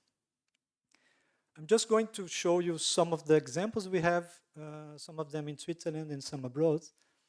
The first one that illustrates the need for rehabilitation is a dam called Spitalan in Switzerland. We are talking about 110 meters high dam. The old dam that we see here, it's about 100 years old dam. And the results of the assessment show that the dam no longer stands to standard concepts of safety. And then with that, several alternatives were analyzed in order to improve that. And the best one was to construct a new dam immediately downstream of the existing one. So that's what you see here on the picture, the excavation for the new dam. So the new dam has just finished this summer. The last concrete was poured this summer. And then now there are some still need for small works such as grout, small but very critical works such as joint grouting, and also especially the connection between the two dams. You can see on the right side here, that's an image that we'll probably see in the near future when the new dam will be commissioned. Important to say that the dam just finished to be constructed, and then there's already a project to raise that dam in the framework of increasing the capacity for storage. The second example here is the Kariba Dam. I'm sure that most of you that are linked to the dam sector knows this dam. So it's a dam located between Zambia and Zimbabwe in Africa, creating one of the largest artificial reservoirs in the world. There are two main problems on this dam. The first one is the fact that there's a big scour roll that was the punctual scour roll that has more or less the height of the dam. We are talking about a 90 meters high hole for a 120 meters high dam. So that creates obviously a real issue for the dam safety. And the second one is linked to the gate, spillway gates here, so that needed a very big refurbishment here. Just to contextualize, we are talking about 1,800 megawatt power plants, two power plants totalizing 1,800 megawatts, one in each side of the river, one in Zimbabwe and another one in Zambia. So the works, as you see here, for the first part, there was the solution that was defined was a reshaping of the plunge pool. In order to do that, we needed to construct, so that's a downstream view. We see on the right the two exits of the power plants, and we needed to construct a temporary cofferdam in order to dry that zone to reshape the plunge pool. The plunge pool now has just been filled, and then we are monitoring now the behavior of the structure in order to guarantee that it goes like we are expecting. On the other side, considering that there was a need for the rehabilitation or the refurbishment of the spillway gates, and the fact that we cannot empty the reservoir, there was the solution was to provide cofferdams and to dry the upstream part of the gate so we can work safely downstream. The works are still ongoing, and that's a very important project that shows that the real need for a continuously monitoring and also continuous works, because the fact that we arrived at that situation with the plunge pool was not expected. And then without the fact that was a punctual also scour hole difficulties, makes some difficulties for analyzing the project. The second part now is from prompt storage to dams heightening, two things that are directly linked, but can also be worked in two separate parts. I'm not going to go into the details of the role, of the need for increasing the power, increasing storage capacity, increasing flexibility, and the needs of those on the framework of the energy transition. It's important to say that by using this kind of solution, so implementing pump storage power plants close to structures that exist, give us a very good advantage of limiting the social environmental impacts. That's important to take into account. Just some figures here to understand where we are today. We see that Italy has a very big percentage, according to the IHA data, of PSP compared to the existing power capacity, installed capacity. But we also see that there's no much improvement, especially in 2023, of those numbers. So that's very important. We hope that it can change in the near future, because again, with the new intermittent renewable energies such as wind and solar, and also some of the points that Matteo said today about the needs, for example, raised by the fact that we have the unfortunate war in Ukraine today, there's a big need. And then I hope that these numbers can change in the near future. Some of the projects we worked on recently. The first one is a project called Engrain-les-Mains PSP, connecting the lake, the Geneva Lake, to the Engrain Lake. We'll see here the Engrain Dam, very nice double curvature arch dam. The works, so it's important to say that there was an existing power plant, pump storage power plant here, that connects to the downstream, let's say to the lower lake, that's the Geneva Lake. And the idea was to double the existing capacity, so going from 240 megawatts to 480 megawatts with a new power plant that was constructed just beside the existing dam. We are talking about 4 new Pelton turbines with that are tertiary units, saying that you have a Pelton and the pump just at the same axis. That allows the hydraulic short circuit that I also explained by Matteo some minutes ago. So in this case here, different from the example given before, that was designed for that situation. So it allows to pump and turbine at the same time, giving flexibility for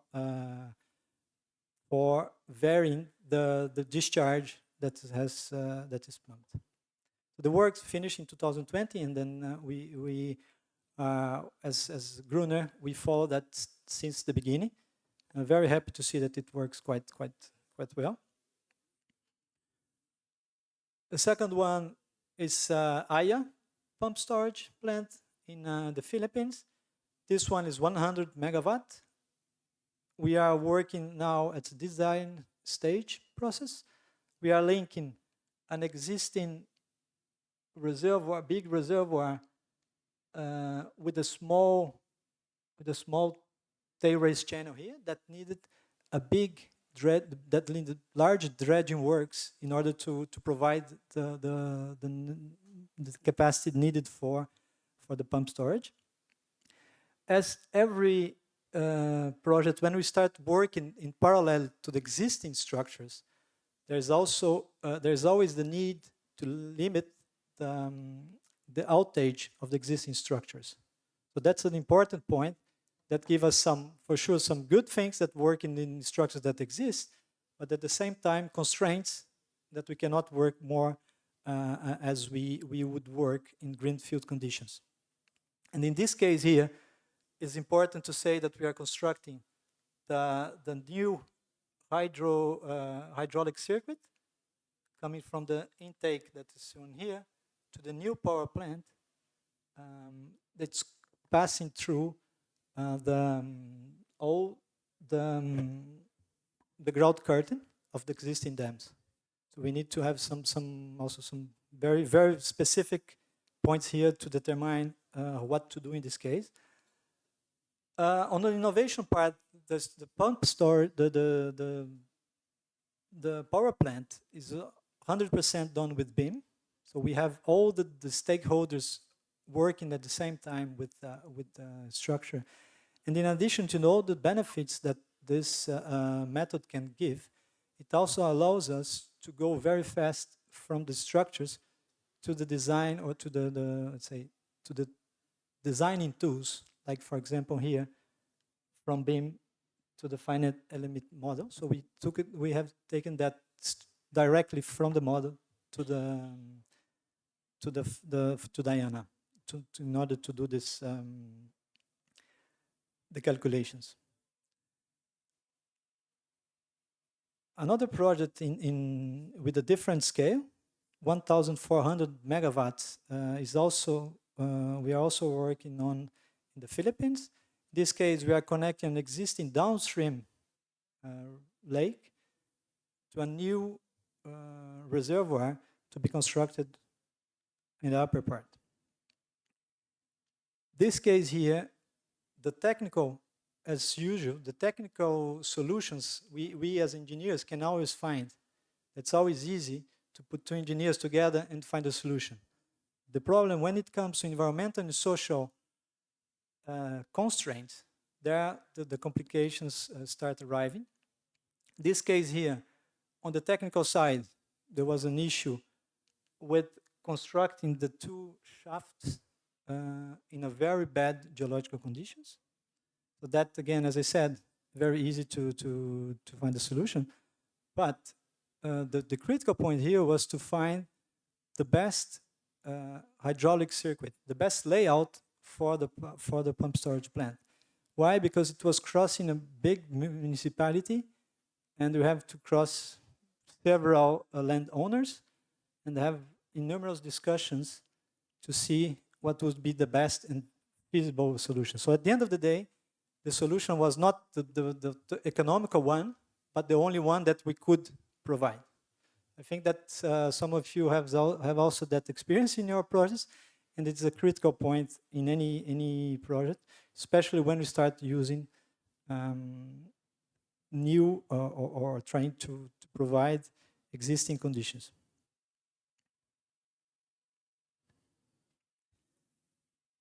As Emanuele said today, dam heightening is one of the good solutions that we can have for providing additional storage.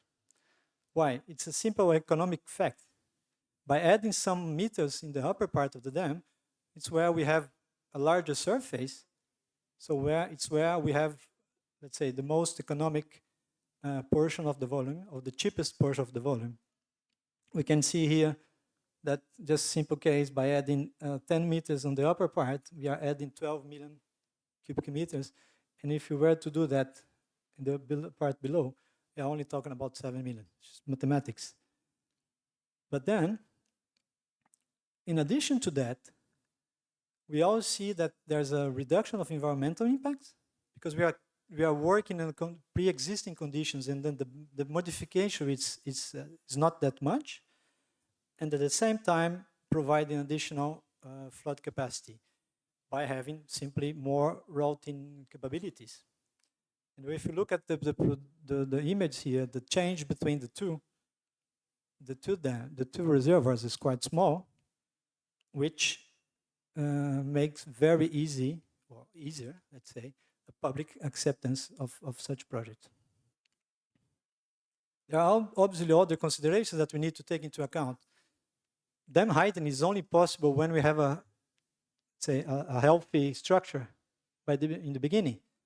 And the experience shows that the old dams constructed in the 80s, they are quite sound in terms of design. If you add to that the increased knowledge, and also the sophisticated tools that we have today, especially finite element models that goes to nonlinear calculations and so on, that bring us additional benefits or additional tools to validate such projects. The fact that we cannot, most of the case, we don't need to empty the reservoir is also another very big benefit for that. Just to give you some numbers or an idea of what's happening in Switzerland these days, there are 16 projects that were identified by the Confederation as key projects in the framework of the Energy Strategy 2050. These projects are also pushed by the concessions, the renewal of the concessions that are ongoing, with the main ones, and also the dam safety aspects being updated. We see all of them, most of them basically are on the Alps, very close to the big figures that we see before, and then we are very happy to be at least part of a handful number of those projects. If you talk about Italy now, I'm probably not the best one to do that. My Brazilian background is probably not the one to do that. We have, according to the publications that we can find, Pereira et al., 540 dams in Italy with an average of 67 years. You probably could confirm that. I would expect that it's very difficult to construct new dams today, especially for environmental and social reasons. But there could be a potential for these dam raisings, as we have in Switzerland. could probably take the opportunity of an eventual update of the flood release structures following an upgrade of hydrological needs. But again, attention should be paid to understanding what is the current behavior of the dam and really see if it fits to this new challenges. Some examples. Some new. They start with the old one. It's Luzzoni Dam in Ticino, very close to here, where we passed. The dam was passed from 208 meters to 225 meters high. It was work finished in early 2098, to be more specific. The big challenge here was how to close the banks, and we finally found a solution with gravity blocks to really to make sure that we could find the good foundations for the new dam. Two recent ones, also in Switzerland. This one, a new one, sorry, is Vieux-Mousson Dam. Vieux-Mousson is part of a big pump storage plant called Nandedrons. It's a 900 megawatt power plant connecting the upstream or the upper reservoir formed by the Vieux-Mousson Dam to the downstream reservoir formed by the Émousson Dam. In the framework of the project, the interesting part here was that we could change the shape of the dam. So the dam passed from an arch gravity dam to an arch dam. And in order to do that, we needed to demolish part of the structure and reconstruct that to guarantee that we have the shape that we would need. The dam passed from 55 meters to 76 meters. And at the same time we were doing this, we also worked on Kambambin Dam. So very similar structures in terms of height, but with completely different conditions. One is in the Alps, 2,200 meters high, and another one is in the center of Africa, in Angola, where we raised the dam from 72 meters to 92 meters. Basically, the central part that is shown here was raised by 30 meters. So this is 30 meters. And as you can see here, the conditions are completely different. The dam was operating 100% of the time.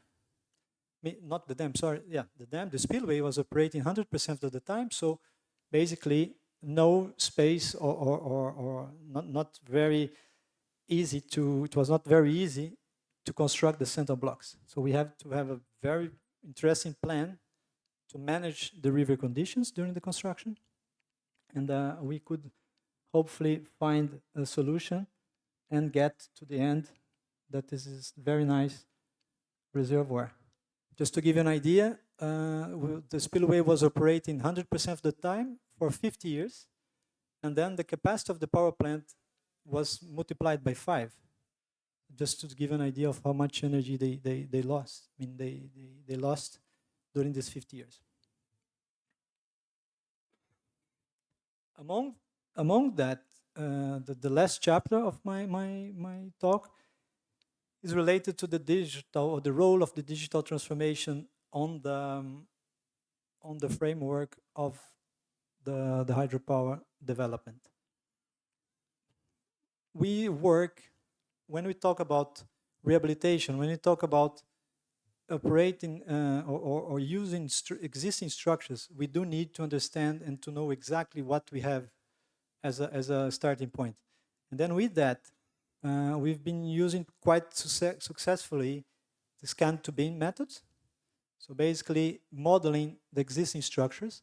And we could see that when dealing with rehabilitation, that's a key point.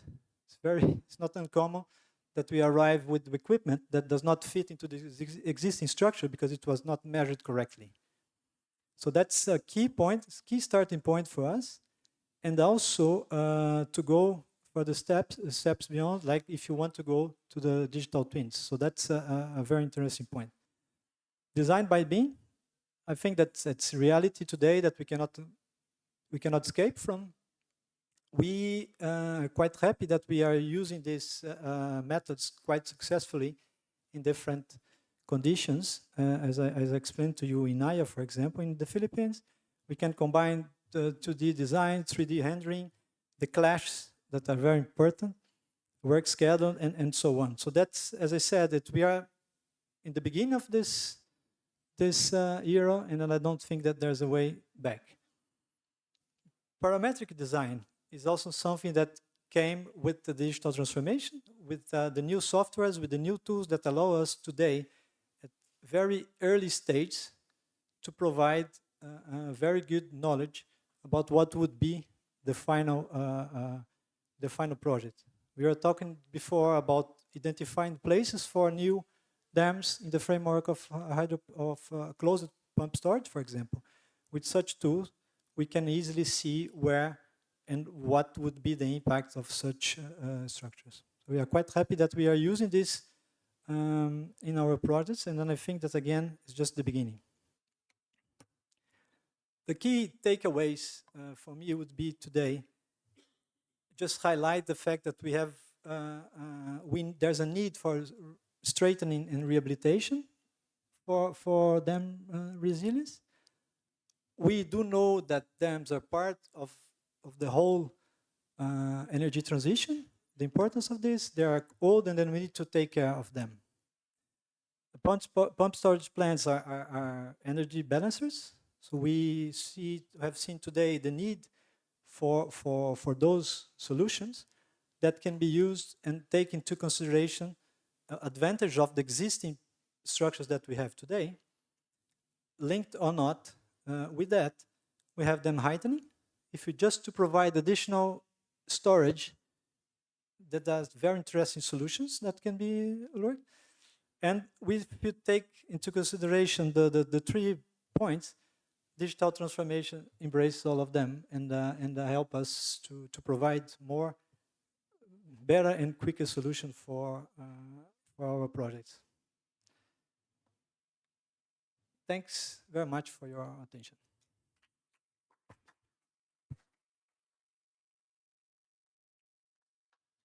Thank you, Marcelo. The next speaker is Ezio Baldovin from Geotecnica Progetti. Ezio is chairing a working group of the Italian Commission of Large Dam on pumped hydro storage. So.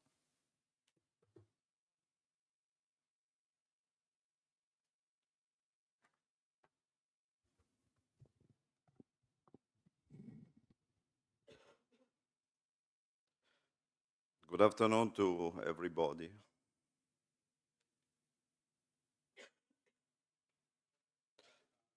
Already in the 70s and the 80s, as part of the National Nuclear Plan, there was a significant development of pumped storage hydropowers, mainly in northern Italy, which places our country at the forefront in terms of number and installed power. After the recent tragic accident at the Bargi plant in the Emilian Apennines, which determined the plant out of service, 21 main plants are in operation in Italy with a maximum power of approximately 6.2 gigawatt in absorption and 7.3 gigawatt in production. Of these, the 6 largest exceed the power of 500 megawatt, adding up to a total of approximately 5,000 megawatt. The overall geographical distribution is 65% in the north, 23% in the center-south, and 11% in Sicily and Sardinia. In fact, for the rebalancing of non-programmable renewables expected to grow strongly in the south, the fact that only Presenzano, Anapo, and Taloro are located in this area of the country represents a critical issue. Furthermore, despite the growing need for energy storage systems, pumped production in Italy in the last decade has drastically decreased, until it stabilized at around 2 terawatt-hour per year, compared to around 8 terawatt-hour at the beginning of the millennium. This highlights a consolidated problem of insufficient remuneration for the service, whose operating costs are not covered except in particular conditions. Moreover, the current structure of the electricity market does not make the construction of new pumped hydroelectric system convenient. Even in the presence of notable production economies, the same applies to storage systems with electric batteries. The European project for the decarbonization of electricity production following the 2015 Paris Agreement in Italy, as in the rest of Europe, finds application in the National Integrated Plan for Energy and Climate, the EU Next Generation, approved after consultation at the end of 2019 and recently updated. It envisages that the development of storage capacity is gradually aimed at increasing the flexibility of the system and limiting the phenomenon of overgeneration, favoring the achievement of renewable energy consumption objectives. In 2019, in addition to the optimal management of existing water storage systems, preliminary estimates indicated for 2030 a requirement functional to containing overgeneration from renewables of around 1 terawatt-hour, equal to approximately a further 6,000 megawatt between pumped hydro and electrochemical. The 2024 PNIEC update takes into account the effects of the COVID pandemic and the Russia-Ukraine war, as well as the pursuit of the ambitious European objectives of the Fit for 55 program. The target for renewables is set at 39.4% of gross energy consumption by 2030, in line with the expected contribution to achieving the European objective. Italy will have to reach a total power of 131 gigawatt by 2030, that is 73 gigawatt plus 73 gigawatt compared to 2021, with the forecast that of these 79 gigawatt will derive from photovoltaic, 28 from wind, 19 from hydroelectric, 3 from bioenergy, and approximately 1 from geothermal sources. In this essentially blocked context and without specific regulation for storage system, on the occasion of the transposition at the national level of the European Directive 2019-944, Legislative Decree 210, Common Rules for the Internal Electricity Market, was launched, containing some basic elements for future developments. In particular, the Article 18 of this legislative decree, which is entitled Development of Storage Capacity, outlines the procedural path for the identification and construction of new storage plants of various types. It defines a long-term procurement system based on a periodic, competitive, transparent, non-discriminatory auctions carried out by the national transmission network operator according to capacity quotas and aimed at minimizing the burdens for end customers. Following the auctions, the holders of the awarded storage capacity are granted an annual remuneration for the entire long-term time horizon envisaged by the auctions themselves, in exchange for the obligation to make this capacity available to third parties for participation in the markets of electricity and related services. The storage capacity created is allocated through a centralized platform organized and managed by GME.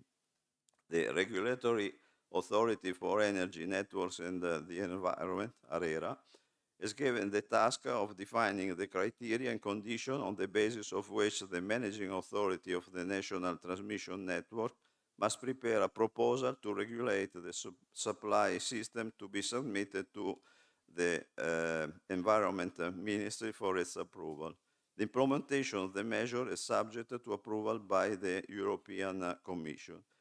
In the same article, it is also established that the construction and operation of pump and storage hydroelectric plants, the connected works, and the indispensable infrastructure, as well as the substantial modification of the plants themselves, are subject to a single authorization issued with the effects and according to the procedural methods and conditions provided for by Article 12 or Legislative Decree number 387.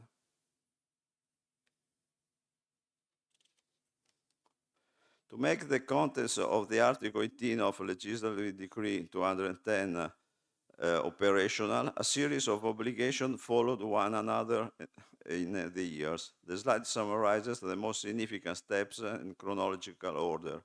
In August 2022, Terna and Snam published a scenario description document containing the results of some simulation relating to the development of renewables in the following decades and the intervention on the electricity system necessary to achieve the objective of the PNIEC. The scenario Fit for 55 will later be used as a reference. At the same time, ARERA began a consultation procedure which, through various discussions, led to ARERA Resolution 247 in 23, operation of the electricity storage supply system.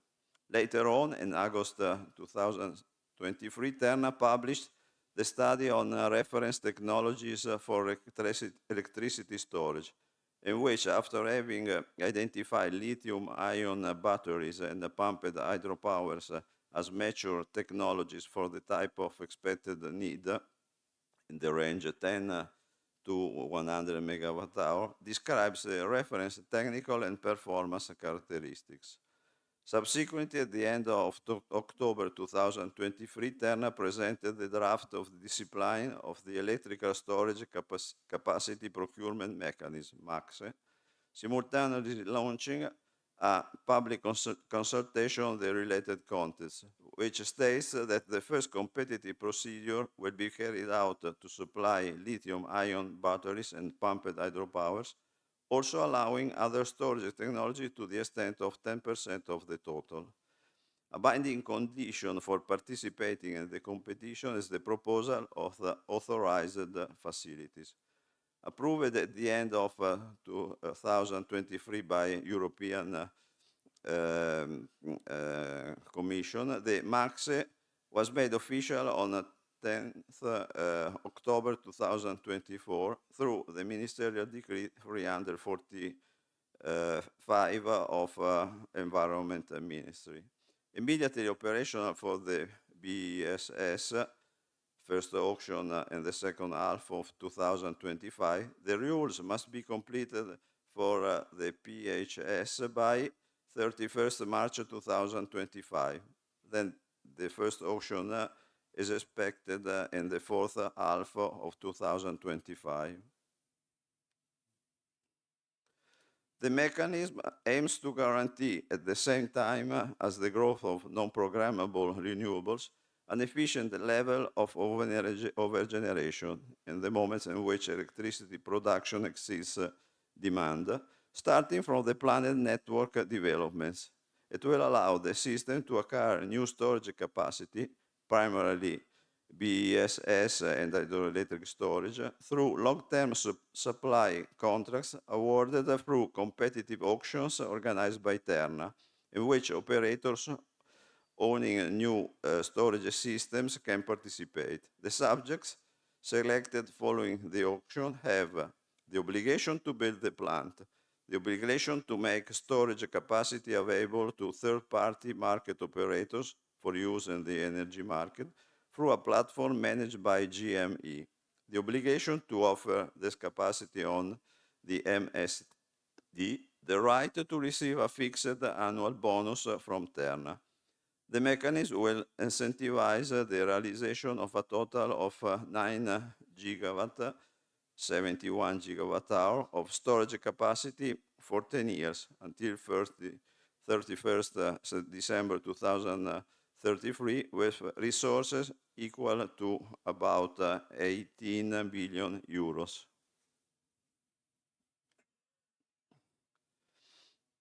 Within the scenario description document drawn up by Terna, National Electricity Transmission Network, and by SNAM for the gas system, the Fit for 55 was analyzed as a reference scenario. It is based on the European 2030 target of cutting greenhouse gas emissions by 55% compared to 1990 levels.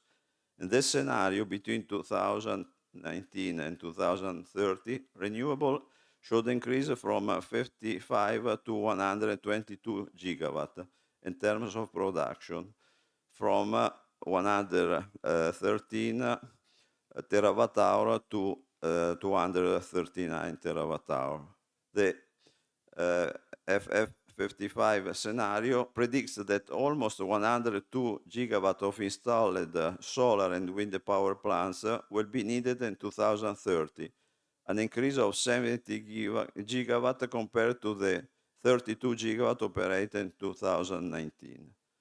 Small-scale photovoltaic is concentrated in the northern regions, where even historically a greater growth of the type of installation has been observed. The utility-scale solar sector, however, sees a more marked increase in the areas of the south and the island, characterized by greater development potential in terms of hours of production, spaces suitable for new installation, and cost reduction thanks to economies of scale, as amply demonstrated by the distribution of connection requests received by Terna. For wind farms, all the capacity is mainly located in the south due to the greater potential, while offshore wind farms in particular are concentrated off the coast of Puglia and around the two largest islands. In fact, at the same time, the development of the electricity grid planned by Terna, and illustrated in the slide, will take shape and is considered in the scenario. In the scenario description document, the overall storage requirement identified by 2030 and FF55 scenario, additional to the pumped hydro plants that exist today, is 95 gigawatt hour, substantially covered by new electric batteries and pumped hydro storages. Of these, 16 gigawatt hours is estimated to come from energy communities and small distributed plants. 8 gigawatt hour have already been awarded multi-year contracts in the capacity market auction, while the remaining 71 gigawatt hour coming from larger scale plants will have to be created through the auction mechanism outlined by the Article 18 of the Legislative Decree 2010. The increase in storage in the north is predominantly small scale. It is related to the development of distributed photovoltaics. In general, the increase in storage capacity is greater in the south and on the islands, where utility scale plants represent on average 90% of the new storage capacity.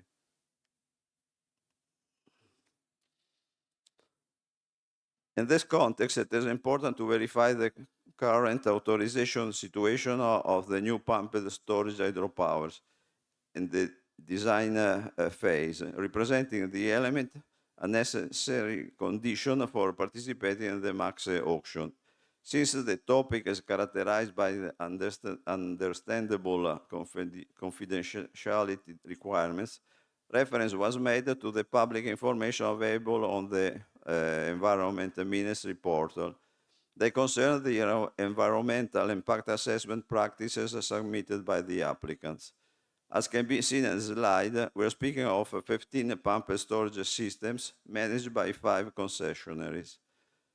The main one is the Campolataro plant with a power capacity of 5,072 megawatt, followed by Serra del Corvo with 300 megawatt.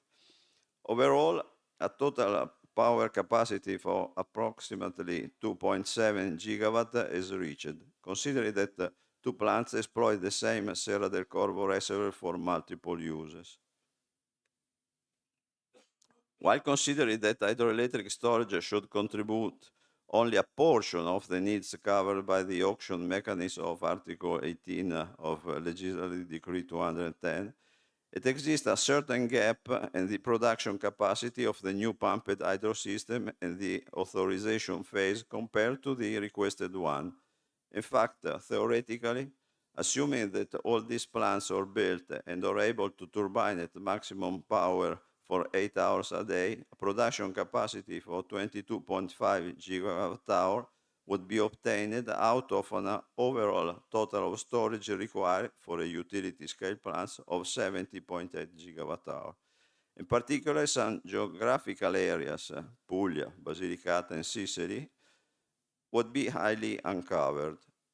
Naturally, these needs have to be re-evaluated as time progresses on the basis of the real exigencies. The competitive auction mechanism defined by Article 18 of Legislative Decree 210 has outlined a method that can allow to emerge from the stagnation of recent years. The accumulated delays, being the first auction expected by the fourth quarter of 2025, risk not allowing the pumped hydro storage project authorization cycle to be completed. At present, only 3 of the mentioned plants, Campolattaro, Pescopagano, and Mandramoretta, have positively concluded the EIA process, whereas Campolattaro is the only one close to obtaining the single authorization, a necessary condition for being able to participate in the auctions. If not recovered, the existing delay in the authorization process would determine shifting resources towards different technologies. Finally, it should be noted that this approach ends up delegating to the dynamism of private entities and competitive mechanisms the possibility to improve the condition of some irrigation reservoirs existing in the south, often not in optimal maintenance status, thanks to the availability of new financial resources for the pumped hydro storage. Thank you for your attention.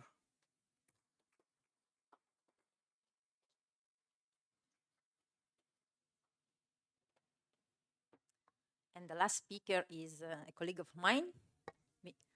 Yes, Michele Benini. What I like most of Michele is the way to explain simply topics that are not in my background. And Michele is also a reference in Italy for the energy strategies and the electricity market. Thank you, Antonella. Thank you for inviting me to this very interesting event. My presentation is quite similar to the one just presented by Esther Baldovin, but I will provide you with some more updated figures with reference to the Italian National Energy and Climate Plan that states our national targets for decarbonization for 2030. So the presentation is about what are the utility scale, so large plants, storage needs concerning the development of renewable sources in Italy that is foreseen by the National Energy and Climate Plan.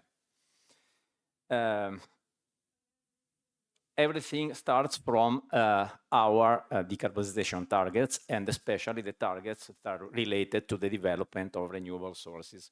As you know, the European energy policies provides both Europe-wide and national targets concerning the overall share of renewables over the gross final consumption of energy, and also some sub-targets concerning the penetration of renewables, the share of renewables on electricity consumption, heating and cooling consumption, transport consumption, and more recently, the share of green hydrogen in industry. As you see, there are European targets, also national targets, and you can see the long way that Italy has to run going from the current values of the renewable shares to the 2030 targets. In the last rightmost column, you can see in red the results of the energy scenario that is described into the National Energy and Climate Plan. So the red figures are the targets that the national government, the Italian government, intends to achieve in 2030 through a complex set of measures. One of them is the MAXE, the new mechanism that is aimed at supporting the development of new large-scale storage systems. As you see, there is no specific targets concerning the renewable sources in the electricity consumption. Anyway, we start from a share of 37% in 2022, and we will arrive, according to the National Energy and Climate Plan, at a 63% share in 2030. There are, in the other sectors, much more challenging targets. For example, the one in transports, where we will have to move from 8% in 2022 to 34% in 2030. So it is not quite easy. But focusing on electricity, that is the sector that is of more interest for us, you can see here the trajectory that we will have to run from now to 2030 in order to achieve the 63% National Energy and Climate Plan targets. You can see that the slope of the trajectory increases significantly from now to 2030. In terms of generation capacity, the two technologies more relevant for our targets are, of course, photovoltaic and wind.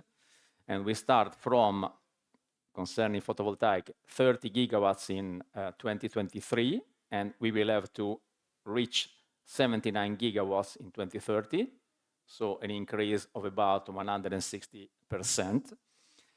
And also concerning wind, we will have to move from 12 gigawatts in 2023 to 28 gigawatts in 2030, so more than 100% of increase.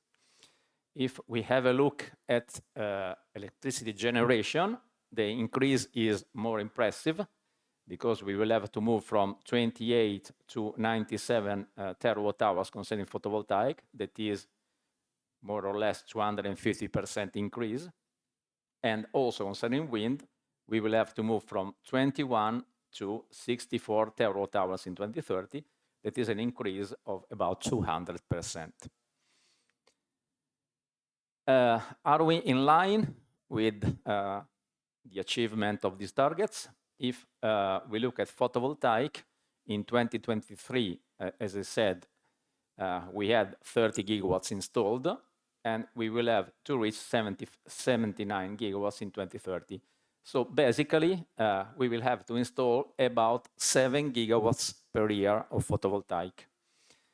In 2023, last year, we installed more than 5 gigawatts, and in the first 8 months of 2024, we installed 4,350 megawatts. So more or less, this year we are in line with the 7 gigawatts per year target. This is not the case for wind. We will have to install about 2.3 gigawatts per year. Last year, we installed less than 500 megawatts.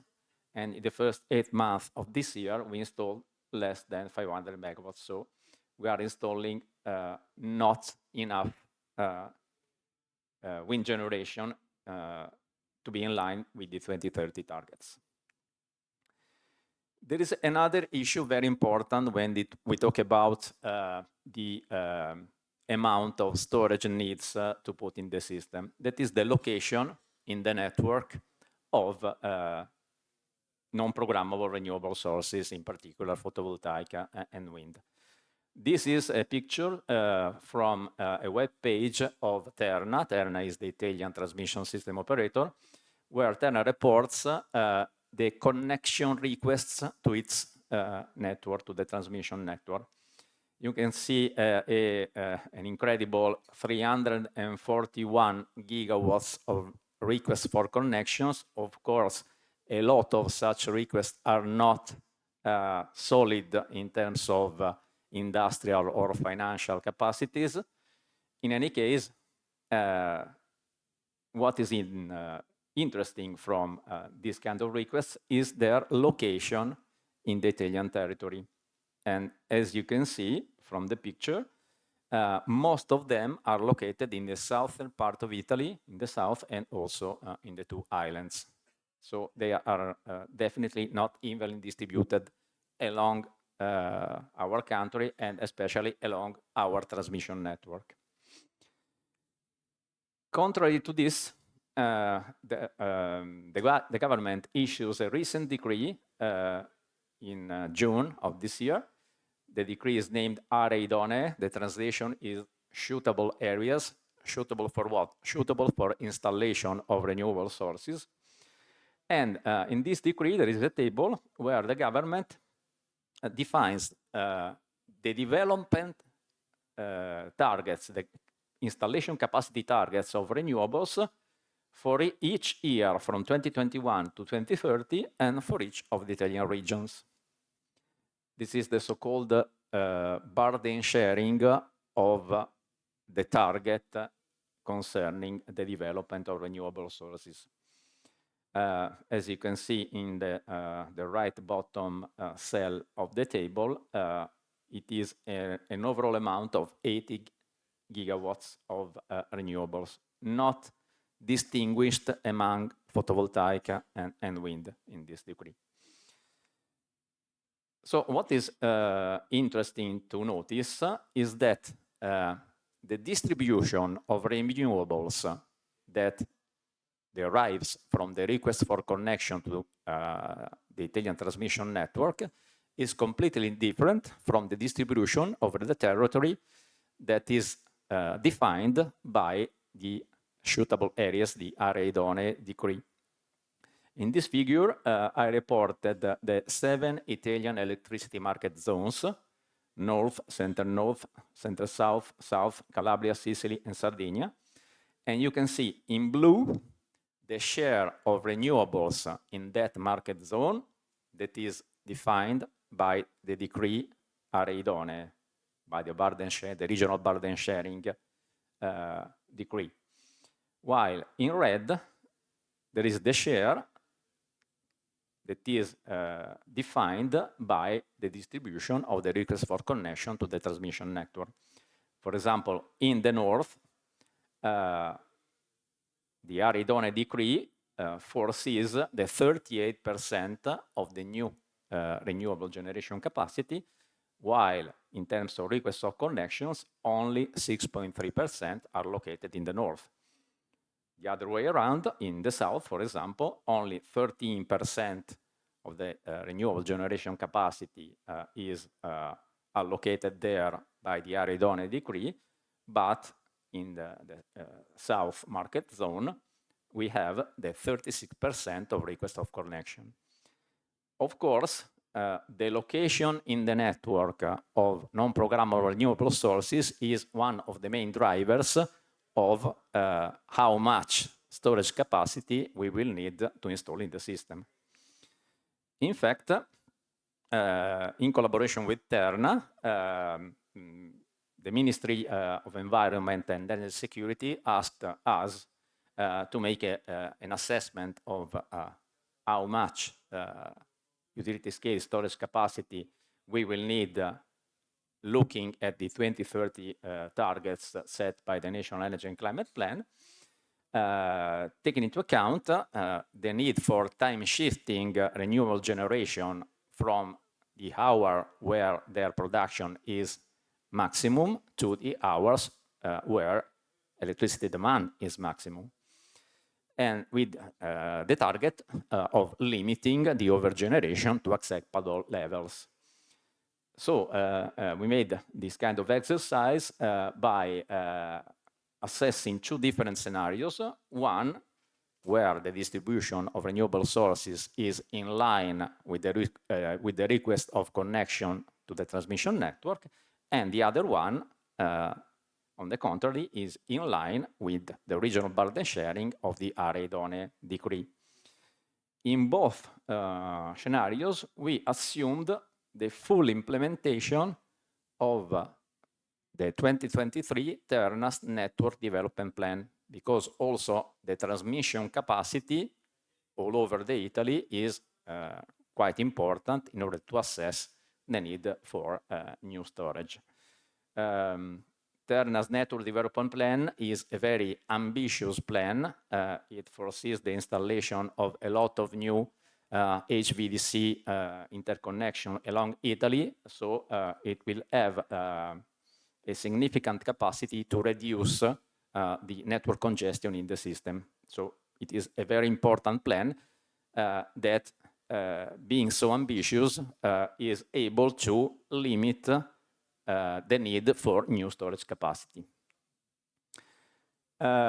This is the assumption in the two different scenarios that we analyzed concerning the location of new photovoltaic generation capacity.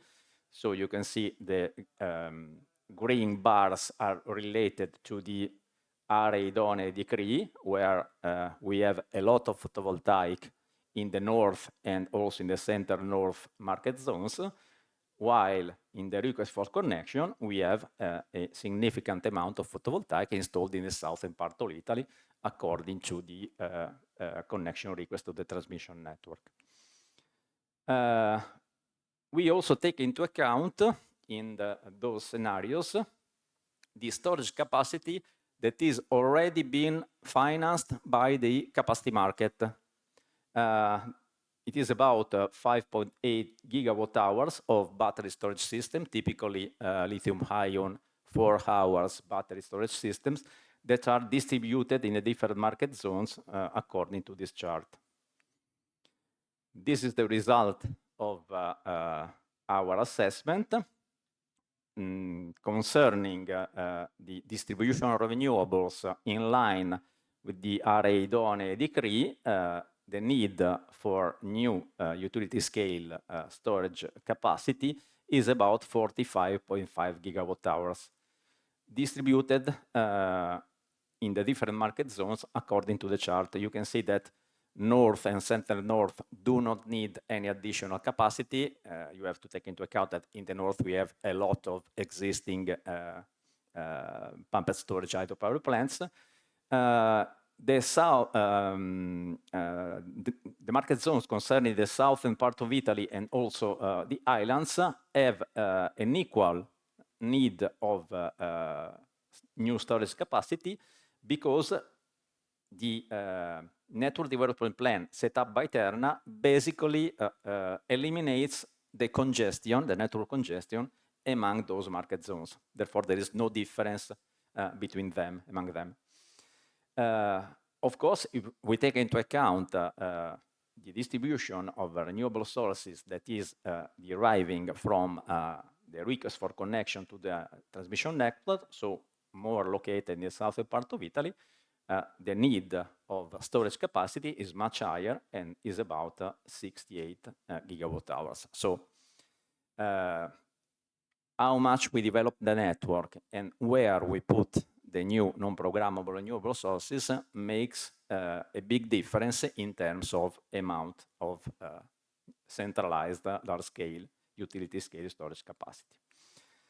I'm not going through again the so-called MAX, the new meccanismo di approvvigionamento di capacità di stoccaggio elettrico, mechanism for the procurement of electricity storage capacity, that has been already described by Ezio in the previous presentation. In any case, if you want some more details about this new mechanism, it is quite unique in Europe and I would say in the world, you can Google APE Max and you will find a couple of documents provided by us, by RSC, both in Italian and in English, with a detailed description of how this new mechanism works. Thanks a lot.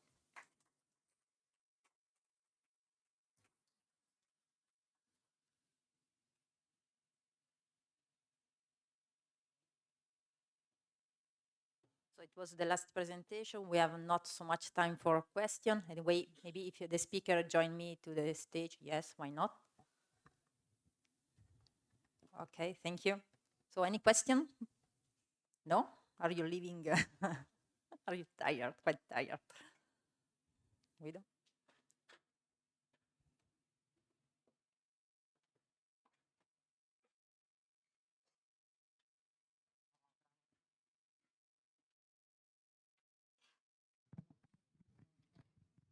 Hello.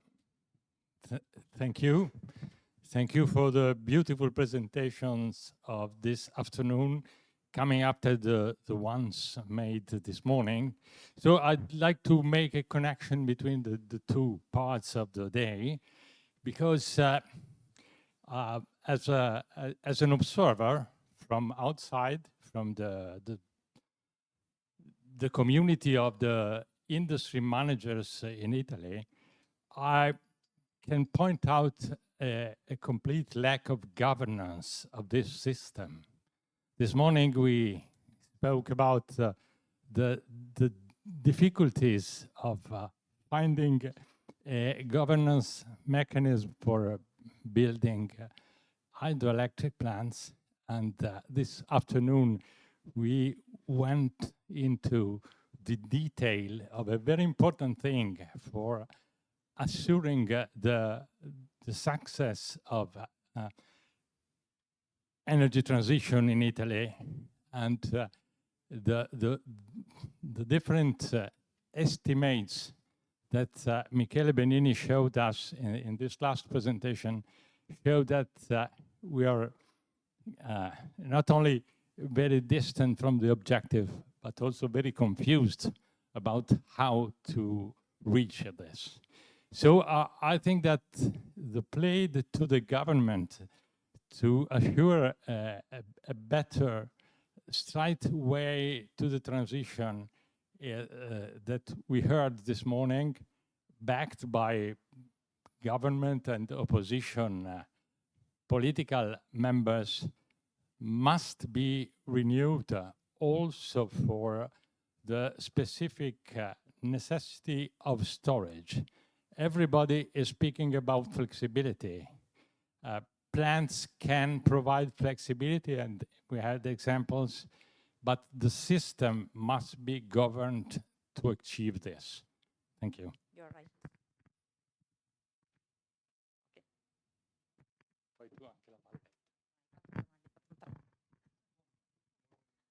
Yes, a comment.